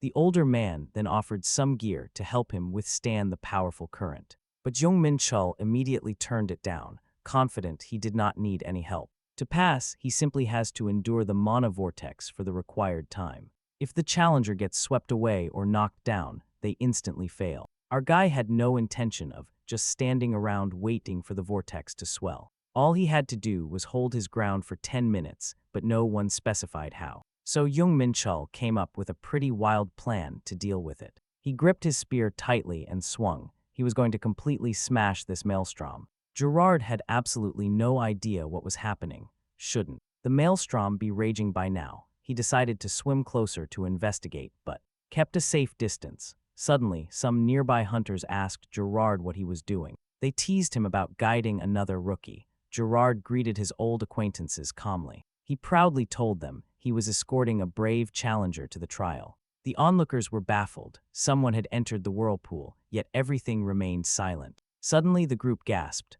A massive whirlpool began to form, rapidly expanding. It grew so colossal that the current swept everyone up, dragging them deep inside. Jung Menchul successfully cleared the trial. The system announced he had met special conditions. He walked over and casually asked the stunned Gerard why he was floating there. The guy was pretty banged up. Couldn't he just head back to the city? Gerard tells him that returning isn't an option. He needs to keep a close eye on this mysterious challenger. In the next task, he must retrieve a sea gem, an opal, a giant metal shark. Must be defeated, 1 bite, instant death, but our hero has a wild plan. He unleashes his hellfire skill and sits back to enjoy the show. Gerard is baffled. How can fire even burn underwater? But the upcoming Emerald trial will be way harder. Jung Menchul asks if this is truly the hardest. Apparently, it requires crossing an active volcano. Gerard explains that compared to other tests, this is actually pretty easy. The only issue is the volatile lava exploding at any Once it is cleared, Gerard shakes hands with our hero, saying, "It is safe to proceed to the next floor," but Jung Menchul insists that if he starts a job, he should finish it completely. He will collect every single gem on this level. Gerard admits that in all his 3 years here, he has never seen anyone like him. Where does an absolute monster like this even come from? Gerard decides he is going to tag along right to the very end. Jung Menchul wonders why he would go so far. The guide replies that he wants to witness this legendary run firsthand. Jung Menchul says that is fine by him and welcomes the extra help. So far, he has gathered the ruby, garnet, opal, and emerald. Clearing the 5th trial lands him a shiny sapphire. Lapis lazuli is next. For the final trial, our hero must retrieve the amethyst. Gerard explains that this region is called the Sea of Doom. Jung Menchul laughs, catchy name, but he quickly learns that almost nobody returns from there alive. Still, Jung Menchul asks if anyone ever passed the trial. Gerard nods. Those legends are known as the 7 Emperors of the Tower. Jung Menchul figures they must be incredibly strong. But these tower trials test way more than raw physical power. Sensing the ambient mana flows around you is what truly determines your survival. Jung Menchul tells Gerard they will meet again, then dives right in. Before him lies a dark, bottomless abyss, completely hidden from human sight. Only those who can endure the crushing pressure of the deep sea are worthy of this brutal reward. Jung Menchul initially thinks the Sea of Doom is just a scary name, but then a massive pressure hits him. The system alerts him. Water pressure has spiked all the way to level 10. Heavy restrictions tighten. The surrounding mana density spikes instantly. Paralysis sets in. Suddenly, our hero cannot move. He can barely process it. Where is this crushing weight coming from? Jung Menchul knows he cannot give up here. He must gather his strength and plunge deeper. He descends to about 1,000 meters. Down here, the ambient mana is at the 10th level. Jung Menchul feels a truly monstrous pressure. If he relaxes for even a split second, his body will be crushed. Luckily, this is not his first time dealing with this. Back on the continent of Mu, the Lake of 1,000 Scales did the exact same thing, dragging everything that touched its surface to the bottom. To escape those waters, you had to survive the insane pressure that gave it its name. Jung Mench realized that the Sea of Doom operated on a completely different principle than the Lake of 1,000 Scales. It did not pull him to the bottom by force. Instead, this sea was a heavy mix of dense mana, intense water pressure, and gravity. If that was true, there had to be a way through. The deeper he descended, the thicker and more oppressive the surrounding mana became. Jung Mench realized that if he could resonate with this thick mana and absorb it, he might just withstand the crushing water pressure. To do that, though, he had to synchronize his chaos energy with the sea. Jung Mench was utterly shocked. He thought he had perfect control over his chaos energy, but Jung Mench realized he had to push past his limits. He needed to completely conquer his wild chaos energy and make it his weapon. Right in front of him, something completely unbelievable began to take shape. It was the energy of the Peace Stone. The raging chaos was finally stabilizing. Its ultimate purpose had not changed. The energy remained incredibly powerful, yet calm. Now the water pressure spiked to the 50th level, pressing down hard. At a depth of 5,600 meters, Jung Mench looked around, surprised. Was this truly the bottom? There did not seem to be anything special down here. Thanks to his synchronization, the immense pressure no longer affected him. But something felt off. He slowly approached a massive, looming mountain in the dark. It was completely barren. Suddenly, the system announced he had passed the amethyst test. His pearl of the abyss level increased. Remarkably, his clear time was the fastest ever recorded in the tower. As a reward for this feat, he was gifted the rainbow ring. This powerful item unlocked a new skill, the 7-colored blessing skill, which cleanses debuffs and restores his energy. Jung Mench was highly impressed. While this legendary accessory was not quite as broken as the holy fire blessing, it matched the Vulcan oath. But this time, it boosted all 5 of his core attributes. The original item only boosted strength by 20%. He had made the right call in choosing to challenge the final 3 trials. It was a brilliant decision. Suddenly, a deep voice echoed, noting how long it had been since a brave warrior had successfully conquered all 7 trials of the abyss. Jung Mench was startled. Who was speaking? He did not see a soul. The speaker claimed to be right there. Jung Mench looked up in disbelief. The massive mountain before him began to shift. It was a colossal serpent. The beast praised his achievement. Young Mensch stared at the creature in awe. Why was this snake so incredibly massive? But its size made him recognize it. It was Jormungand, the mythical world serpent capable of swallowing entire world. This beast was once counted among the 72 mighty lords of Pandemonium. But after a legendary fit of rage, he abandoned his throne and vanished. It was the absolute first time young Mensch had ever faced the Titan. The serpent hissed in surprise, wondering how a mere human knew his name. The giant beast sensed a powerful demonic soul trapped inside a human body. Young Mensch dodged the question, asking why Jormungand was resting down here. Why was a mythical Titan sleeping at the bottom of the world? Young Mensch silently hoped that his own actions had not woken him up. He wondered if he had stumbled upon a secret quest, but Jormungand explained his presence. He was bound by covenant. Young Mensch knew this was incredibly serious, especially with the other party's identity kept hidden. The giant serpent explained his only vow. His vow was simply to remain in this place. Young Mensch realized his fears were completely baseless. He felt incredibly lucky to avoid a fight with this gargantuan beast. The serpent then spoke. In the old days, warriors would immediately charge into battle upon seeing an enemy. Jung Mench wondered if Jormungand was provoking him. He quietly reflected on his past life. Back then, he would have attacked this massive titan without a single second thought. That massive body practically begged for a beating. Still, he asked what covenant bound. What kind of oath could hold Jormungand here? The great beast refused to answer. The hunter already knew how binding contracts functioned, but the serpent offered a parting gift. He presented the warrior with a shed skin. Jung Mench stared at it, utterly clueless. The beast explained it was a scale cloak. If he properly sealed the raw material, he could craft an incredible protective garment. Jung Mench knew this was priceless. Far better than any rare ore. These were genuine scales from a mythical age beast. Talk about a generous host. Jung Mench truly appreciated these creatures of pandemonium. He promised the Titan he would never forget this favor. Jormungand sighed, his time ending. His remaining time had run out. Jung Mench watched in confusion as Jormungand closed his eyes. It was a shocking sight. The serpent had delivered his message and slipped back to sleep. Jung Mench still had countless burning questions, but waking this ancient giant was impossible now. He looked around and realized there was not a single living soul in sight, except for the sleeping Jormungand. Furthermore, the local mana density was absolutely insane, and the crushing water pressure reached level 50. This spot was incredible, easily outclassing the gate. Jung Mench noted he had 300 hours to utilize. He resolved to squeeze every drop of training value from his time before heading back. He returned to town and stopped by the tavern.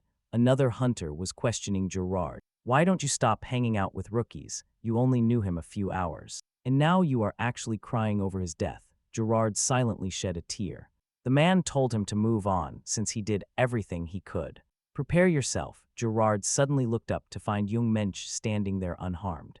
The kid had actually survived. Our hero grinned, asking if it was too early to mourn. Jung Mench happily added that his trip had been an absolute, massive success. He had spent 12 entire days down in the deep abyss, managing to accomplish an incredible amount of work. He focused heavily on correcting his physical weaknesses. He pushed his body to the limit and carefully refined his combat style, polishing his old techniques and mastering several brand new forms like the legendary Boundless Heaven and the Triple Hidden Blade. In addition, his stats had completely doubled. Jung Mench decided that returning to Earth was finally safe, but he still needed to seal the new cloak, unlock the second level of Dark Star, and check on Martin's progress. First, though, he wanted to share one last drink with Gerard before departing. Gerard admitted he genuinely doubted the young hunter would ever make it back. He had actually ordered this very drink to honor the kid's memory. The veteran smiled warmly, reiterating how incredibly relieved he was to see him safe. Jung Mench jokingly noted that if Gerard was this happy. Gerard finally calms down, wiping his tears to congratulate his companion. He completely cleared the second floor, which was just mind-blowing. Our hero actually conquered every single trial, which was a historic first for the tower. Staring at his beer, Jung Menchul realized that in all of tower history, absolutely nobody had ever managed to rush through these brutal, high-level challenges so incredibly quick. Watching the young hunter reminded Gerard of his own very first climb. He decided right then and there to defy the brutal trials once again, despite everything. The veteran wanted to fight like his glory days, while Jung Menchul warmly wished him luck. Jung Menchul promised to cheer for him, admitting he would definitely worry. Shaking hands, the two agreed to meet again, either back on Earth or at the peak. Suddenly, a system notification announced his successful return to his home world. The very next time he entered, he would be sent straight to the third floor. Stepping back through the gate where he left Ellie, he quietly gazed at the city. He wondered how long he had been gone, probably around 25 days. Right then, a sleek black car pulls up, and Mr. Martin rolls down his window. The short guild leader greets Jung Menchul, crying tears of absolute joy. He dramatically gasps about how relieved he is that his hunter made it back alive. Jung Menchul simply squints at the bright sun, wishing things were a bit quieter. Ellie steps forward, softly telling Jung Menchul she is happy to see him safe. He smiles and says he had to return, gently reminding her of their dinner plans. They had a dinner date arranged, leaving a very disappointed Mr. Martin behind. Talk about an awkward dynamic. He ignores his boss completely to talk to Ellie. Jung Menchul points out they are drawing a massive crowd and suggests moving somewhere far more private. Mr. Martin quickly agrees, leading them away, while Jung Menchul asks about his training ground. He wants to know if the construction of his new facility is actually making progress. To his absolute shock, Mr. Martin proudly declares that the entire place is fully finished. Jung Menchul blankly stares. Had he really only requested this just 1 month ago? Mr. Martin beams, explaining that his elite crew got to work the very next second. He promises that they did not cut a single corner during the entire build. After all, he is a highly respected businessman, and dwarves are absolutely legendary for their elite craftsmanship. Since a proud dwarf is bragging, the final layout must be incredibly high quality. Next, the guild leader suggests that Jung Menchul should pack his things and move closer to the facility. He shouldn't be wasting his time living in that cramped little rental apartment anymore. Jung Menchul actually agrees with the idea, silently praising the businessman for his absolute genius plan. Satisfied, Mr. Martin promises to add a private luxury house to the building layouts. Jung Menchul mentions needing some raw materials, and the boss offers to source them. He casually requests 10 kilograms of high-grade mithril, along with 5 kilograms of rare orichalcum, leaving Mr. Martin completely stunned. But finding such legendary materials on Earth is a massive, almost impossible challenge, even for top guilds. It simply cannot be bought quickly, even if you are the richest man alive. Jung Menchul sighs, knowing these specific ores are required to unlock his next upgrade. Without those rare metals, his progress is completely stalled, leaving him with nothing to do but wait. Mr. Martin then chimes in, asking if he wants to try an interstellar auction. The Interstellar Union is hosting the event in 2 weeks, though nothing is guaranteed to appear. It is a gamble, but right then, Ellie pulls out a tablet to show him. Scanning the items up for auction, Martin warned it was illegal. Wondered if the branch manager really followed every single law without question. Besides, Jung Menchul was no stranger. After carefully studying the details, our hero decided he could trust his partners. Martin replied that he was happy to assist. Our hero never expected to find not only the essential ores here, but also a fragment of the shingle key. He seems to have an even bigger reason to enter the auction. Soon, the guild representatives showed the hunter the training hall. Our hero said it was absolutely perfect, everything he wanted, if not better. Martin added that the site was some of his best work, though it was obvious the actual blueprint was drawn by someone else. Jung Menchul noted that his dwarf companion had done a stellar job. Everything was crafted beautifully, from the careful sourcing of high-grade materials to the final build, complete with intricate magic circles. Such tasks are extremely difficult, even for a dwarf. Our hero realized the branch manager had put immense effort into this task. Martin then chimed in, noting that the facility was very close to their main branch, meaning our hero could reach them in an instant. All in all, the new training site was perfect. Before the auction, our hero decided not to clear any dungeons and focus entirely on training. It would be not to make full use of such an incredible place. He quickly concentrated, a glowing orb of energy in his hand. Jung Menchul noted it had been a very long time since he last practiced. Now our hero had the perfect spot to hone the legendary arts of ancient Celestia. The tower hides a lot of massive secrets, but there is no guarantee other floors have spaces like the abyss. So training right here was his best option. On top of that, he did not need to rely on starlight or mana crystals because he found an incredible substitute. Thanks to this mysterious power, he can instantly wash away his physical fatigue, completely eliminating the need for sleep.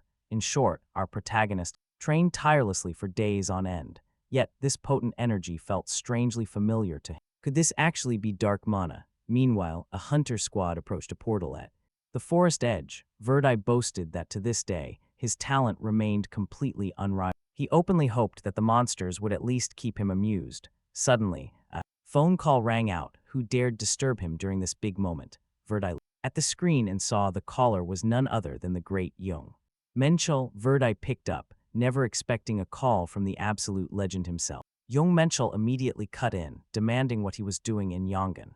Verdi explained. He was currently in Naju, preparing to enter the gate with his team, but if his boss needed help, he was ready to show up instantly. Jung Menchul wondered if he was somehow mistaken, since Verdi would never lie, sensing dark mana. Our hero immediately suspected Verdi. Come to think of it, there are 4 other demons currently on Earth besides him. Could this be their doing? Our protagonist wished Verdi good luck with his dungeon raid. Now, he had to figure out everything on his own. First, he needed to track down the dark source. There is no telling what pandemonium might plot to seize control of Earth. We cannot just turn blind eye. Jung Menchul appeared on the mountain path as powerful dark mana, spreading throughout the entire mountain. Who are these strange creatures trying to unleash dark mana right in the city? Sensing the danger, Jung Menchul instinctively deflected to the side as an arrow flew past. He drew his dagger, wondering who was targeting him. Behind the trees, the stranger watched from his hiding spot, aiming another arrow. The attacker believed that his target could not dodge twice, so he pulled back his bowstring. But the assassin never got his shot. Jung Menchul unleashed a hidden, hovering blade, slicing the incoming arrow in half. The hidden shooter was wounded, blood splattering the ground. Jung Menchul calmly walked toward his opponent and demanded answers, but got silence. He quickly finished off the assassin. Jung Menchul already had a strong feeling. That arrow design immediately pointed to them. Dark elves are naturally aggressive and always looking for a fight, so their history was extremely tense. Nearby, another group of dark elves sensed an intruder closing in on them from the south.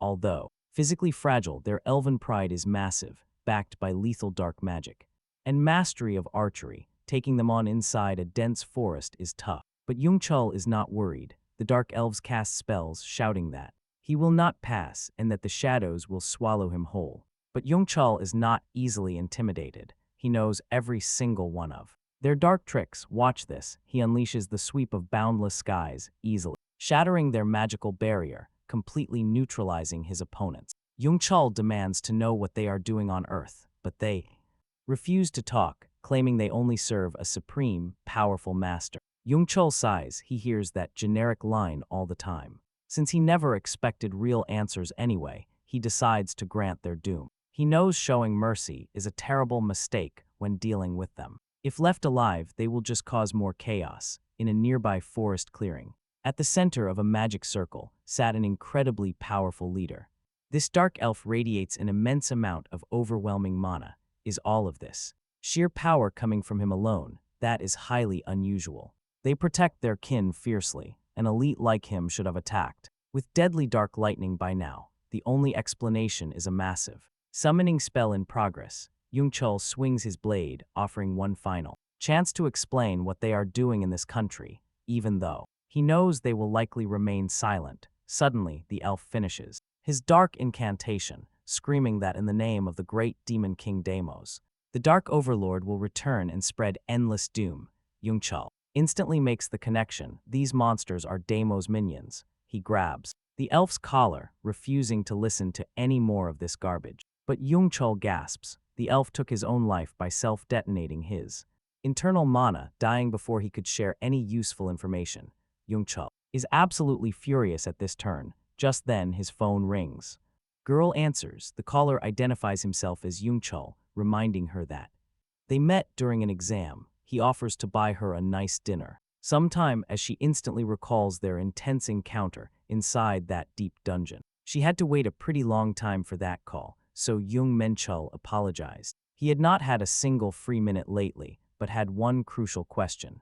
She immediately hoped that his question would not be about her personal life. Jung Menchul cut to the chase, revealing dark elves had officially arrived on Earth. She wondered how he knew, but our hero simply asked if that dinner offer was still open.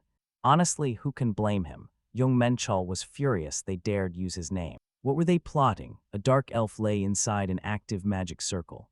Because it only responded to a very specific wavelength, this circle alone was completely useless. There seemed to be several other circles out there, making any solo search absolutely impossible. He knew investigating everything alone was nearly impossible. He needed more people and information, but luckily, he had his assistant. Fortunately, his highly helpful assistant was Verd. Jung Menchul suddenly remembered that Verd had already gone into a dungeon. Right when he actually needed him most, the guy was busy clearing monsters. The Hunters Association, or the Interstellar Alliance, would not help much. In fact, they would probably draw the completely wrong conclusions. Besides, his only real connections were strictly limited to the local Janssen branch. Frustrated, Jung Menchul practically started tearing his hair out over these dark elves. Then it suddenly dawned on him that elves and dark elves shared the exact same origin. Ages ago, the radical faction joined Pandemonium, dividing their entire race. Ever since that historic split, both factions have considered each other sworn blood enemies. Fortunately, he remembered Shin Yumai, knowing she would definitely help him out. Since she was a half-elf, one of her parents worked directly at the Elven embassy, while her other parent was just an ordinary, normal human.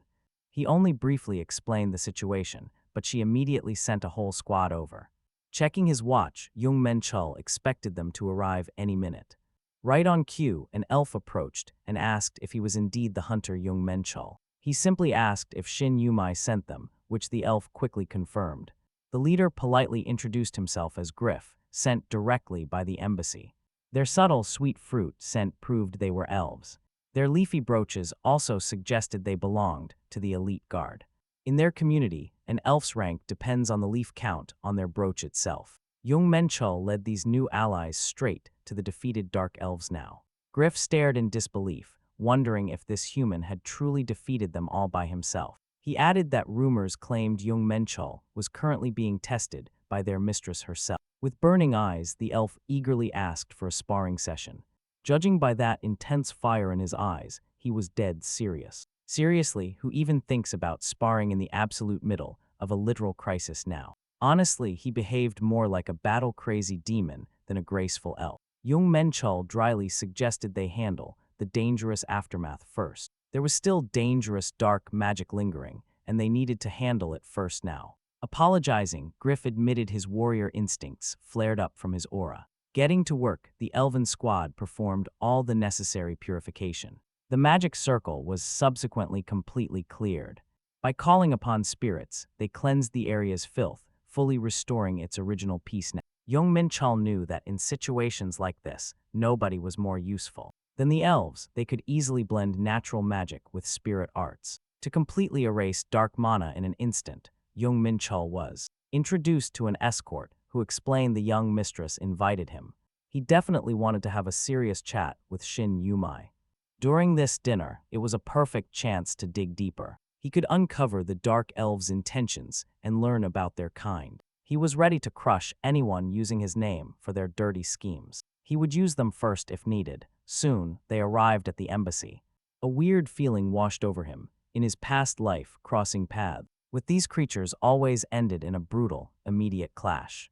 Vanaheim, the only elven empire in their dimension, was firmly allied with Elysium. No wonder they despised Pandemonium, but on Earth, they kept things friendly. Following the Second Great Cataclysm, they actively built ties with humanity. Because of that, humans on Earth had an incredibly high opinion of them. Back then, though, Jung Menchul only saw them as weak, pretty things. Shin Yumai greeted him warmly, saying it had been quite a while. He calmly pointed out that this was actually only their second meeting. She smiled, admitting she had been waiting for him to reach out. Jung Menchul raised an eyebrow, and honestly, who wouldn't be suspicious here? She simply smiled and said she was someone who always repaid her debts. But that promise was not the actual reason for tonight's invitation. She revealed that her father wanted to meet him face to face. She warned him beforehand so he wouldn't be shocked by her father. He shrugged, replying that rare opportunities like this did not come around often. She noted that if her father set this up, her promise still stood. He simply agreed, prompting her to say he had not changed a bit.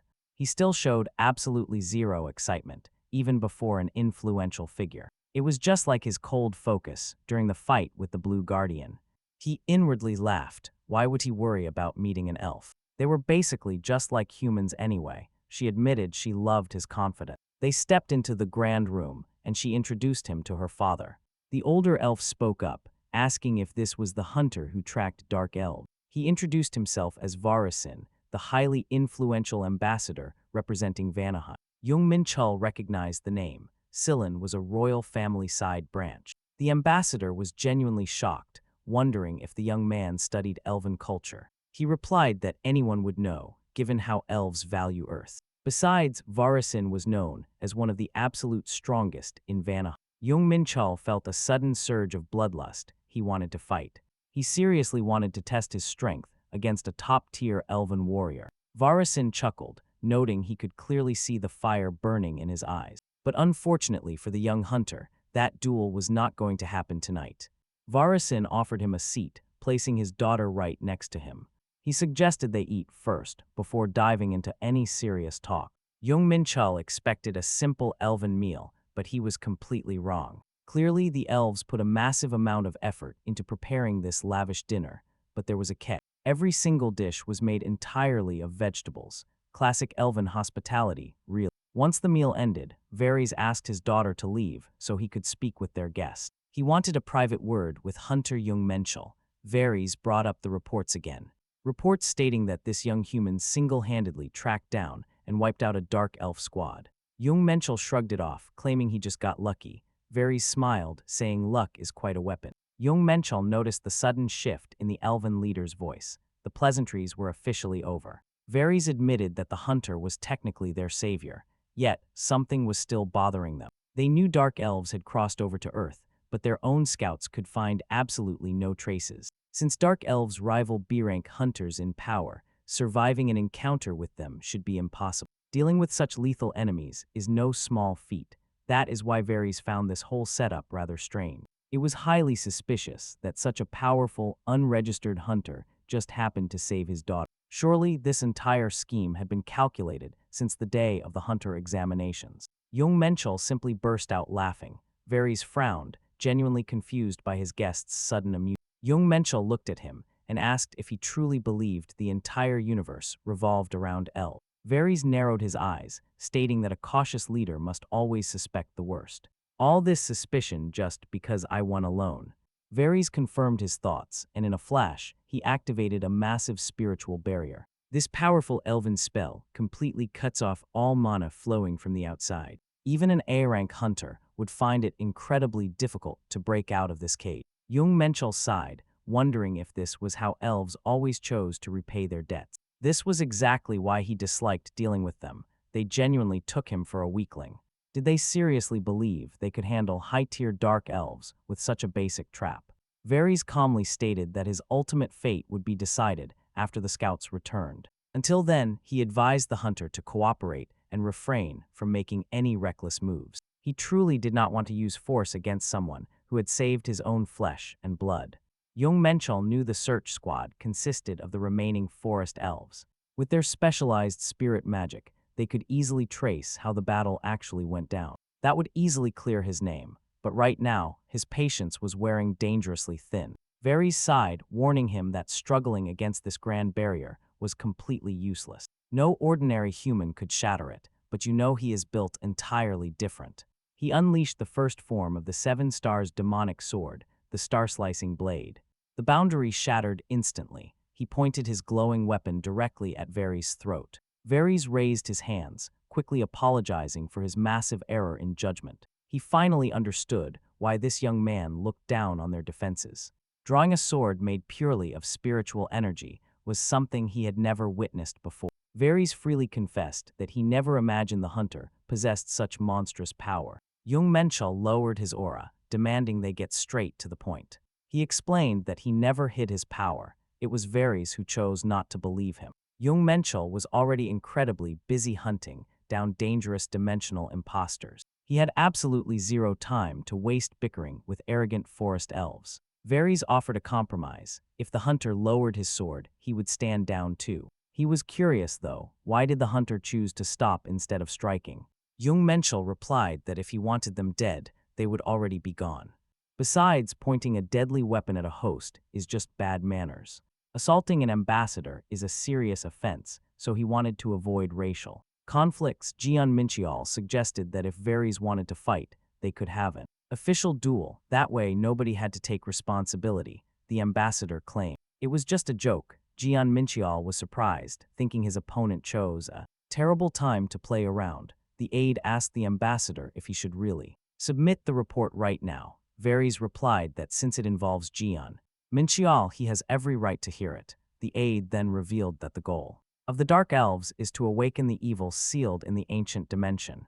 Jung Menchul wondered if the elves actually managed to figure all this out just by studying the magic circle. It seems they are not quite as useless as he initially thought. Still, their plans are beyond insane, completely unreasonable. The vast multiverse is made up of countless different dimensions, endless worlds. Some of them are newly born, full of life and growing, while others have existed for a very long time. It would be great if these worlds could coexist in perfect peace, but some are simply destined to meet their end. These ruined worlds are known as the old dimensions. The ambassador asked his aide if he had any idea what this evil actually was. The aide answered that the Dark Elves apparently swore allegiance to Demo, the god of war. Jung Menchul knew this was absurd since Demos had perished long ago. The aide added that it was safe to assume the dark to resurrect the fallen god. Jung Menchul knew they were chasing a false lead. Demos was dead, and his reincarnation was sitting here. Varys dismissed them as completely insane, stating they must be hiding something and they must report this to Vanaheim and Elysium. But the aide added that, unfortunately, they had failed to locate the remaining Dark Elves. He warned that it would only take about 2 days to complete the ritual. Varys warned that if they could not find any leads, they must assume the Dark Elves had succeeded. Varys then turned to his guest, asking if he could track Dark Mana. The ambassador wondered if the young hunter could help them out. The god of wars, who is known on Earth as the Demon King, may return, and they need help to save this dimension. Now, the ambassador finally understood who he faced. Only he could find them. Only he could track down the Dark Elves quickly. If he wanted to stop these fakes, they had to cooperate with the Elven force. Still, Jung Menchul wondered if they truly cared about this threat. Why did the ambassador try to intimidate him earlier? The hunter bitterly remarked that he remembers very well how elves thank people for favors. He walked out, no hesitation. Varys pleaded with him to forget about their little misunderstanding, but our hero casually replied that he is a pretty petty guy who does not easily let things go. Varys quickly grabbed him by the hand, declaring that the fate of all humanity depended on it. Jung Menchul coolly replied that healing a wounded heart requires a very heavy price. Varys agreed right away, promising to handle it. The hunter finally stopped and advised the ambassador not to forget that promise. He smiled to himself, thinking that in these tense situations, you always make the absolute most of it. In his hands, he held a check where he could write any amount he wanted. He was ready to take everything they had. The elves first noticed the dark energy about a month ago, and they could barely track down the Dark Elves, all thanks to him. But now, their ritual is almost complete. Both sides have been pulling hidden moves, keeping the playing field even. Menchul has no intention of letting these Dark Elves off the hook. First, he needs to pinpoint their dark mana. If time allowed, he would stop each one of them himself, but with the clock ticking, Menchul has no choice except to unleash a brand new mana control technique he learned in the Sea of Doom. It is a direct synchronization. Menchul activates his dark powers to act as his virtual eyes. He must hunt down the signals emitted by the dark mana, and even if he has to scour the entire capital, he will track down those Dark Elves. But this search is brutal. He nearly burns himself out looking for them the moment he floods the air with chaos energy to widen his search. The backlash hits. It feels like his head is about to split wide open. But Menchul pinpoints 10 suspicious locations.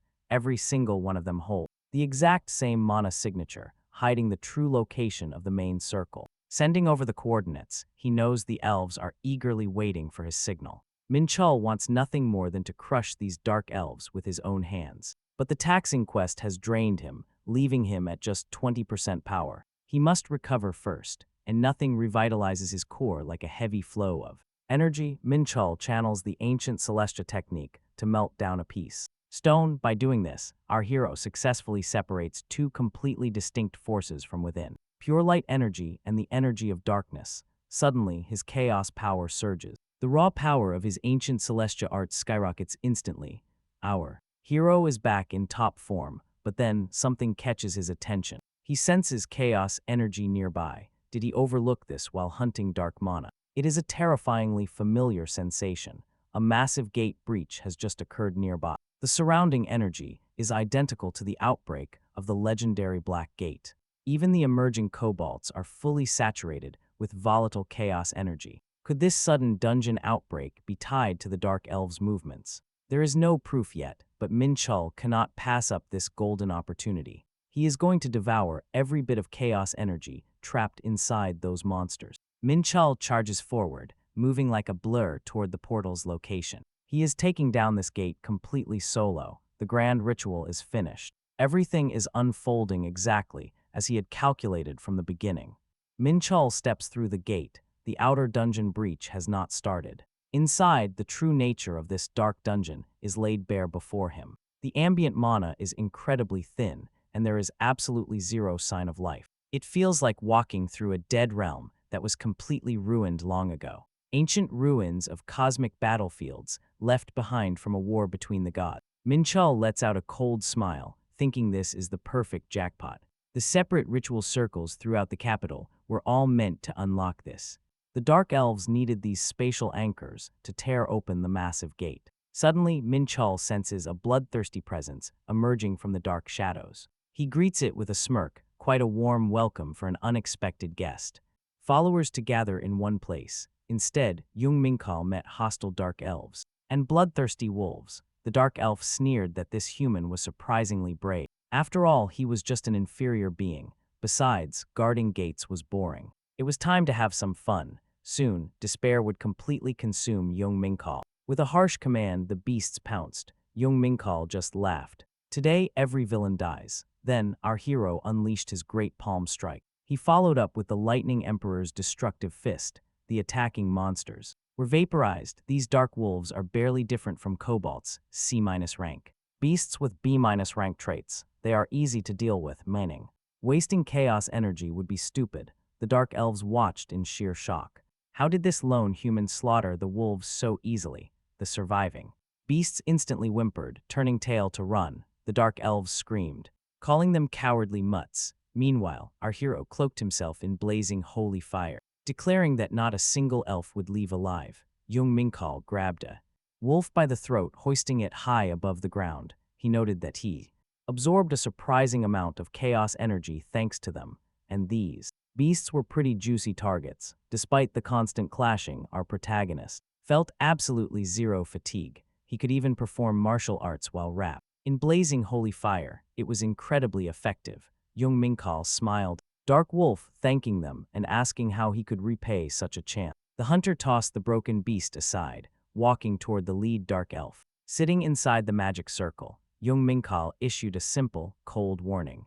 Stop whatever he was doing, unless he wanted to end up just like the others. Honestly, if you expected the elf to panic, think again. Jung Menchul asked if he even realized his minions were dead. Why laugh? The Dark Elf hissed that his comrades merely followed the path of great demos. They died proudly, thanks to their ultimate sacrifice. The ancient ritual was complete. Jung Menchul sighed, realizing he would have to get his fists dirty once more just to shut this arrogant maniac up. He asked why anyone would follow demos when the god died ages ago anyway. The Dark Elf laughed, saying the human knew absolutely nothing. We're not worshipping a dead god of war. Suddenly, a strange sound echoed. The opponent raised his hands high in the air, calling out for their great overlord to awaken from his slumber, plunging this world into absolute chaos. A pathetic, inferior human like him would tremble in fear, completely unable to face their master. Jung Menchul watched the theatrical display. Finding it weird, he casually wondered why this overlord still had not arrived. The dark elf panicked, stammering that they performed the entire ritual perfectly. Down to the last instruction, Jung Menchul pointed at the ground, asking if he meant these magic circles. Honestly, they didn't. Extremely thorough job. Smiling, our hero knelt down near his defeated opponent, stating he wanted to keep this little chat going. Who gave the orders for this? The dark elf whimpered it was the demon. Lord Demos, Jung Menchul warned he would slice off a finger every time his hostage spoke any more nonsense. It was truly a pathetic display. Unlike their light counterparts, they had no honor. Jung Menchul looked up and gasped, completely shocked by what stood before him. He was in trouble. The dark elf cackled, boasting that his ritual had succeeded. Jung Menchul wondered what was happening and what kind of nightmare had been locked here. Out of the fractured sky, a massive beast descended toward Earth. Those bastards summoned a myth, Fenrir, the divine beast of ruin. The creature had lost its mind from some intense shock, a mythical age. Monster, the devourer of gods. Fenrir stood with black fur and manic green eyes, a relic of the mythical era, and the brother of Jorgamen, a destroyer of gods who wiped out the Aesir as divine punishment, and a total harbinger of chaos. He had already shattered multiple dimensions. The dark elf rushed toward the beast, screaming that he was the master who awakened great Fenrir. Raising his hands, he begged the god slayer to plunge this entire world into the abyss. Fenrir simply roared, swiped a massive claw, and instantly turned the dark elf into mist. Jung Menchul stood utterly stunned. It barely even flicked its wrist. Something was wrong. The power scale made absolutely no sense. The sheer destructive scale was unreal. Had summoning to another dimension weakened Fenrir? Even with all the buffing arrays shattered, the summon still went through. He could tell by the raw hostility on the beast's face. The monster was locking its gaze right on him. Escape was out of the question, especially since the gate was way too far. Fight time. He never expected to face an opponent of this legendary caliber here. The Titan stood as a slave to its own raw bloodlust. Talk about a nightmare. Still, things were about to get interesting. Jung Menchul believed he had a solid shot at winning, holding the title of God of War Deimos. He drew his blade, declaring that this oversized wolf was about to get crushed. Past or present, he considered himself the ultimate warrior. Jung Menchul lunged forward and executed a devastating palm strike. But reality hit hard, and he realized he was in for a brutal struggle. The massive gap between his attack power and Fenrir's ironclad defenses was overwhelming. 0 damage. Angered, he instantly unleashed the 5-tiger blade, yet Fenrir remained completely impenetrable, his thick fur absorbing every single strike. His attacks could not reach the flesh. Taking even one hit would mean disaster. No choice now, he simply had to play it safe and survive. His goal was simple: dodge every deadly swing and strike only during openings. Fenrir lunged wildly, completely ignoring defense as he focused entirely on the kill. Jung Menchul scoffed. Does this brainless beast really think I cannot hit back? He unleashed devastating hellfire, even with most of his godly power currently sealed. Fenrir still shrugged it off like nothing. The blazing inferno left no marks. Suddenly, the beast retaliated, unleashing a devastating, explosive breath attack directly at him. Jung Menchul gritted his teeth, amazed by the sheer scale of the technique. But he refused to back down. If one strike was not enough, then he would just hammer the beast with a relentless flurry, gripping his sword tightly. He charged back into the fray, letting loose another furious barrage, slicing cleanly through the beast's legendary defenses. Time to finish this. The relentless strikes keep coming, like water drops slowly wearing down stone. Jung Menchul unleashes the Lightning Emperor's destructive fist against the monster. Our hero is flagging, with only half of his energy remaining. He is facing a terrifying opponent who could end his life instantly. He smiles. This is exactly what a true battle should feel like. Suddenly, the sky splits open as the monster lets out a deafening roar. This dead world was shattered centuries ago by a war between gods. Jung Menchul looks around, wondering if they fought way too fiercely. As Fenrir roars, the young warrior senses the world collapsing around them. Is this destruction really caused by the raw energy leaking from their attacks? But there is no time to think, as Fenrir launches relentless strikes. Our hero chips away at his strength, but it is not enough. To make matters worse, Jung Menchul is almost out of chaos energy. Fenrir suddenly shatters the very ground beneath them. Honestly, this looks bad. the clock is rapidly ticking down on them. Surprisingly, Fenrir's strikes become calculated as he slowly regains his sanity. Jung Menchul warns him that thinking this will stop him is a mistake. Our hero can navigate even the deepest abyss, so the real race begins right now. He quickly activates the seven-colored blessing, instantly restoring his energy. He knows that even dimensions ruled by gods have at least one weakness, and he is absolutely certain that Fenrir is no exception to the rule. Jung Menchul warns his opponent to calm down before this space gets destroyed. He has to locate the beast's weak spot and restrain him immediately. Jung Menchul raises his sword, announcing that it is time for round 2. The fractured sky above proves that this dimension is on the verge of collapsing. There are only 15 hours left. To Jung Menchul, the beast looks pathetic. A legendary god-eater and destroyer of worlds, yet he fights like a beast. No dignity left, just pure madness. The majesty in Fenrir's eyes is gone. It reminds our hero of how the beast once tried to split his body. He only ended up defeated and dying at the hands of a mere mortal human hero. Unable to return to his original form, he was reborn as a human.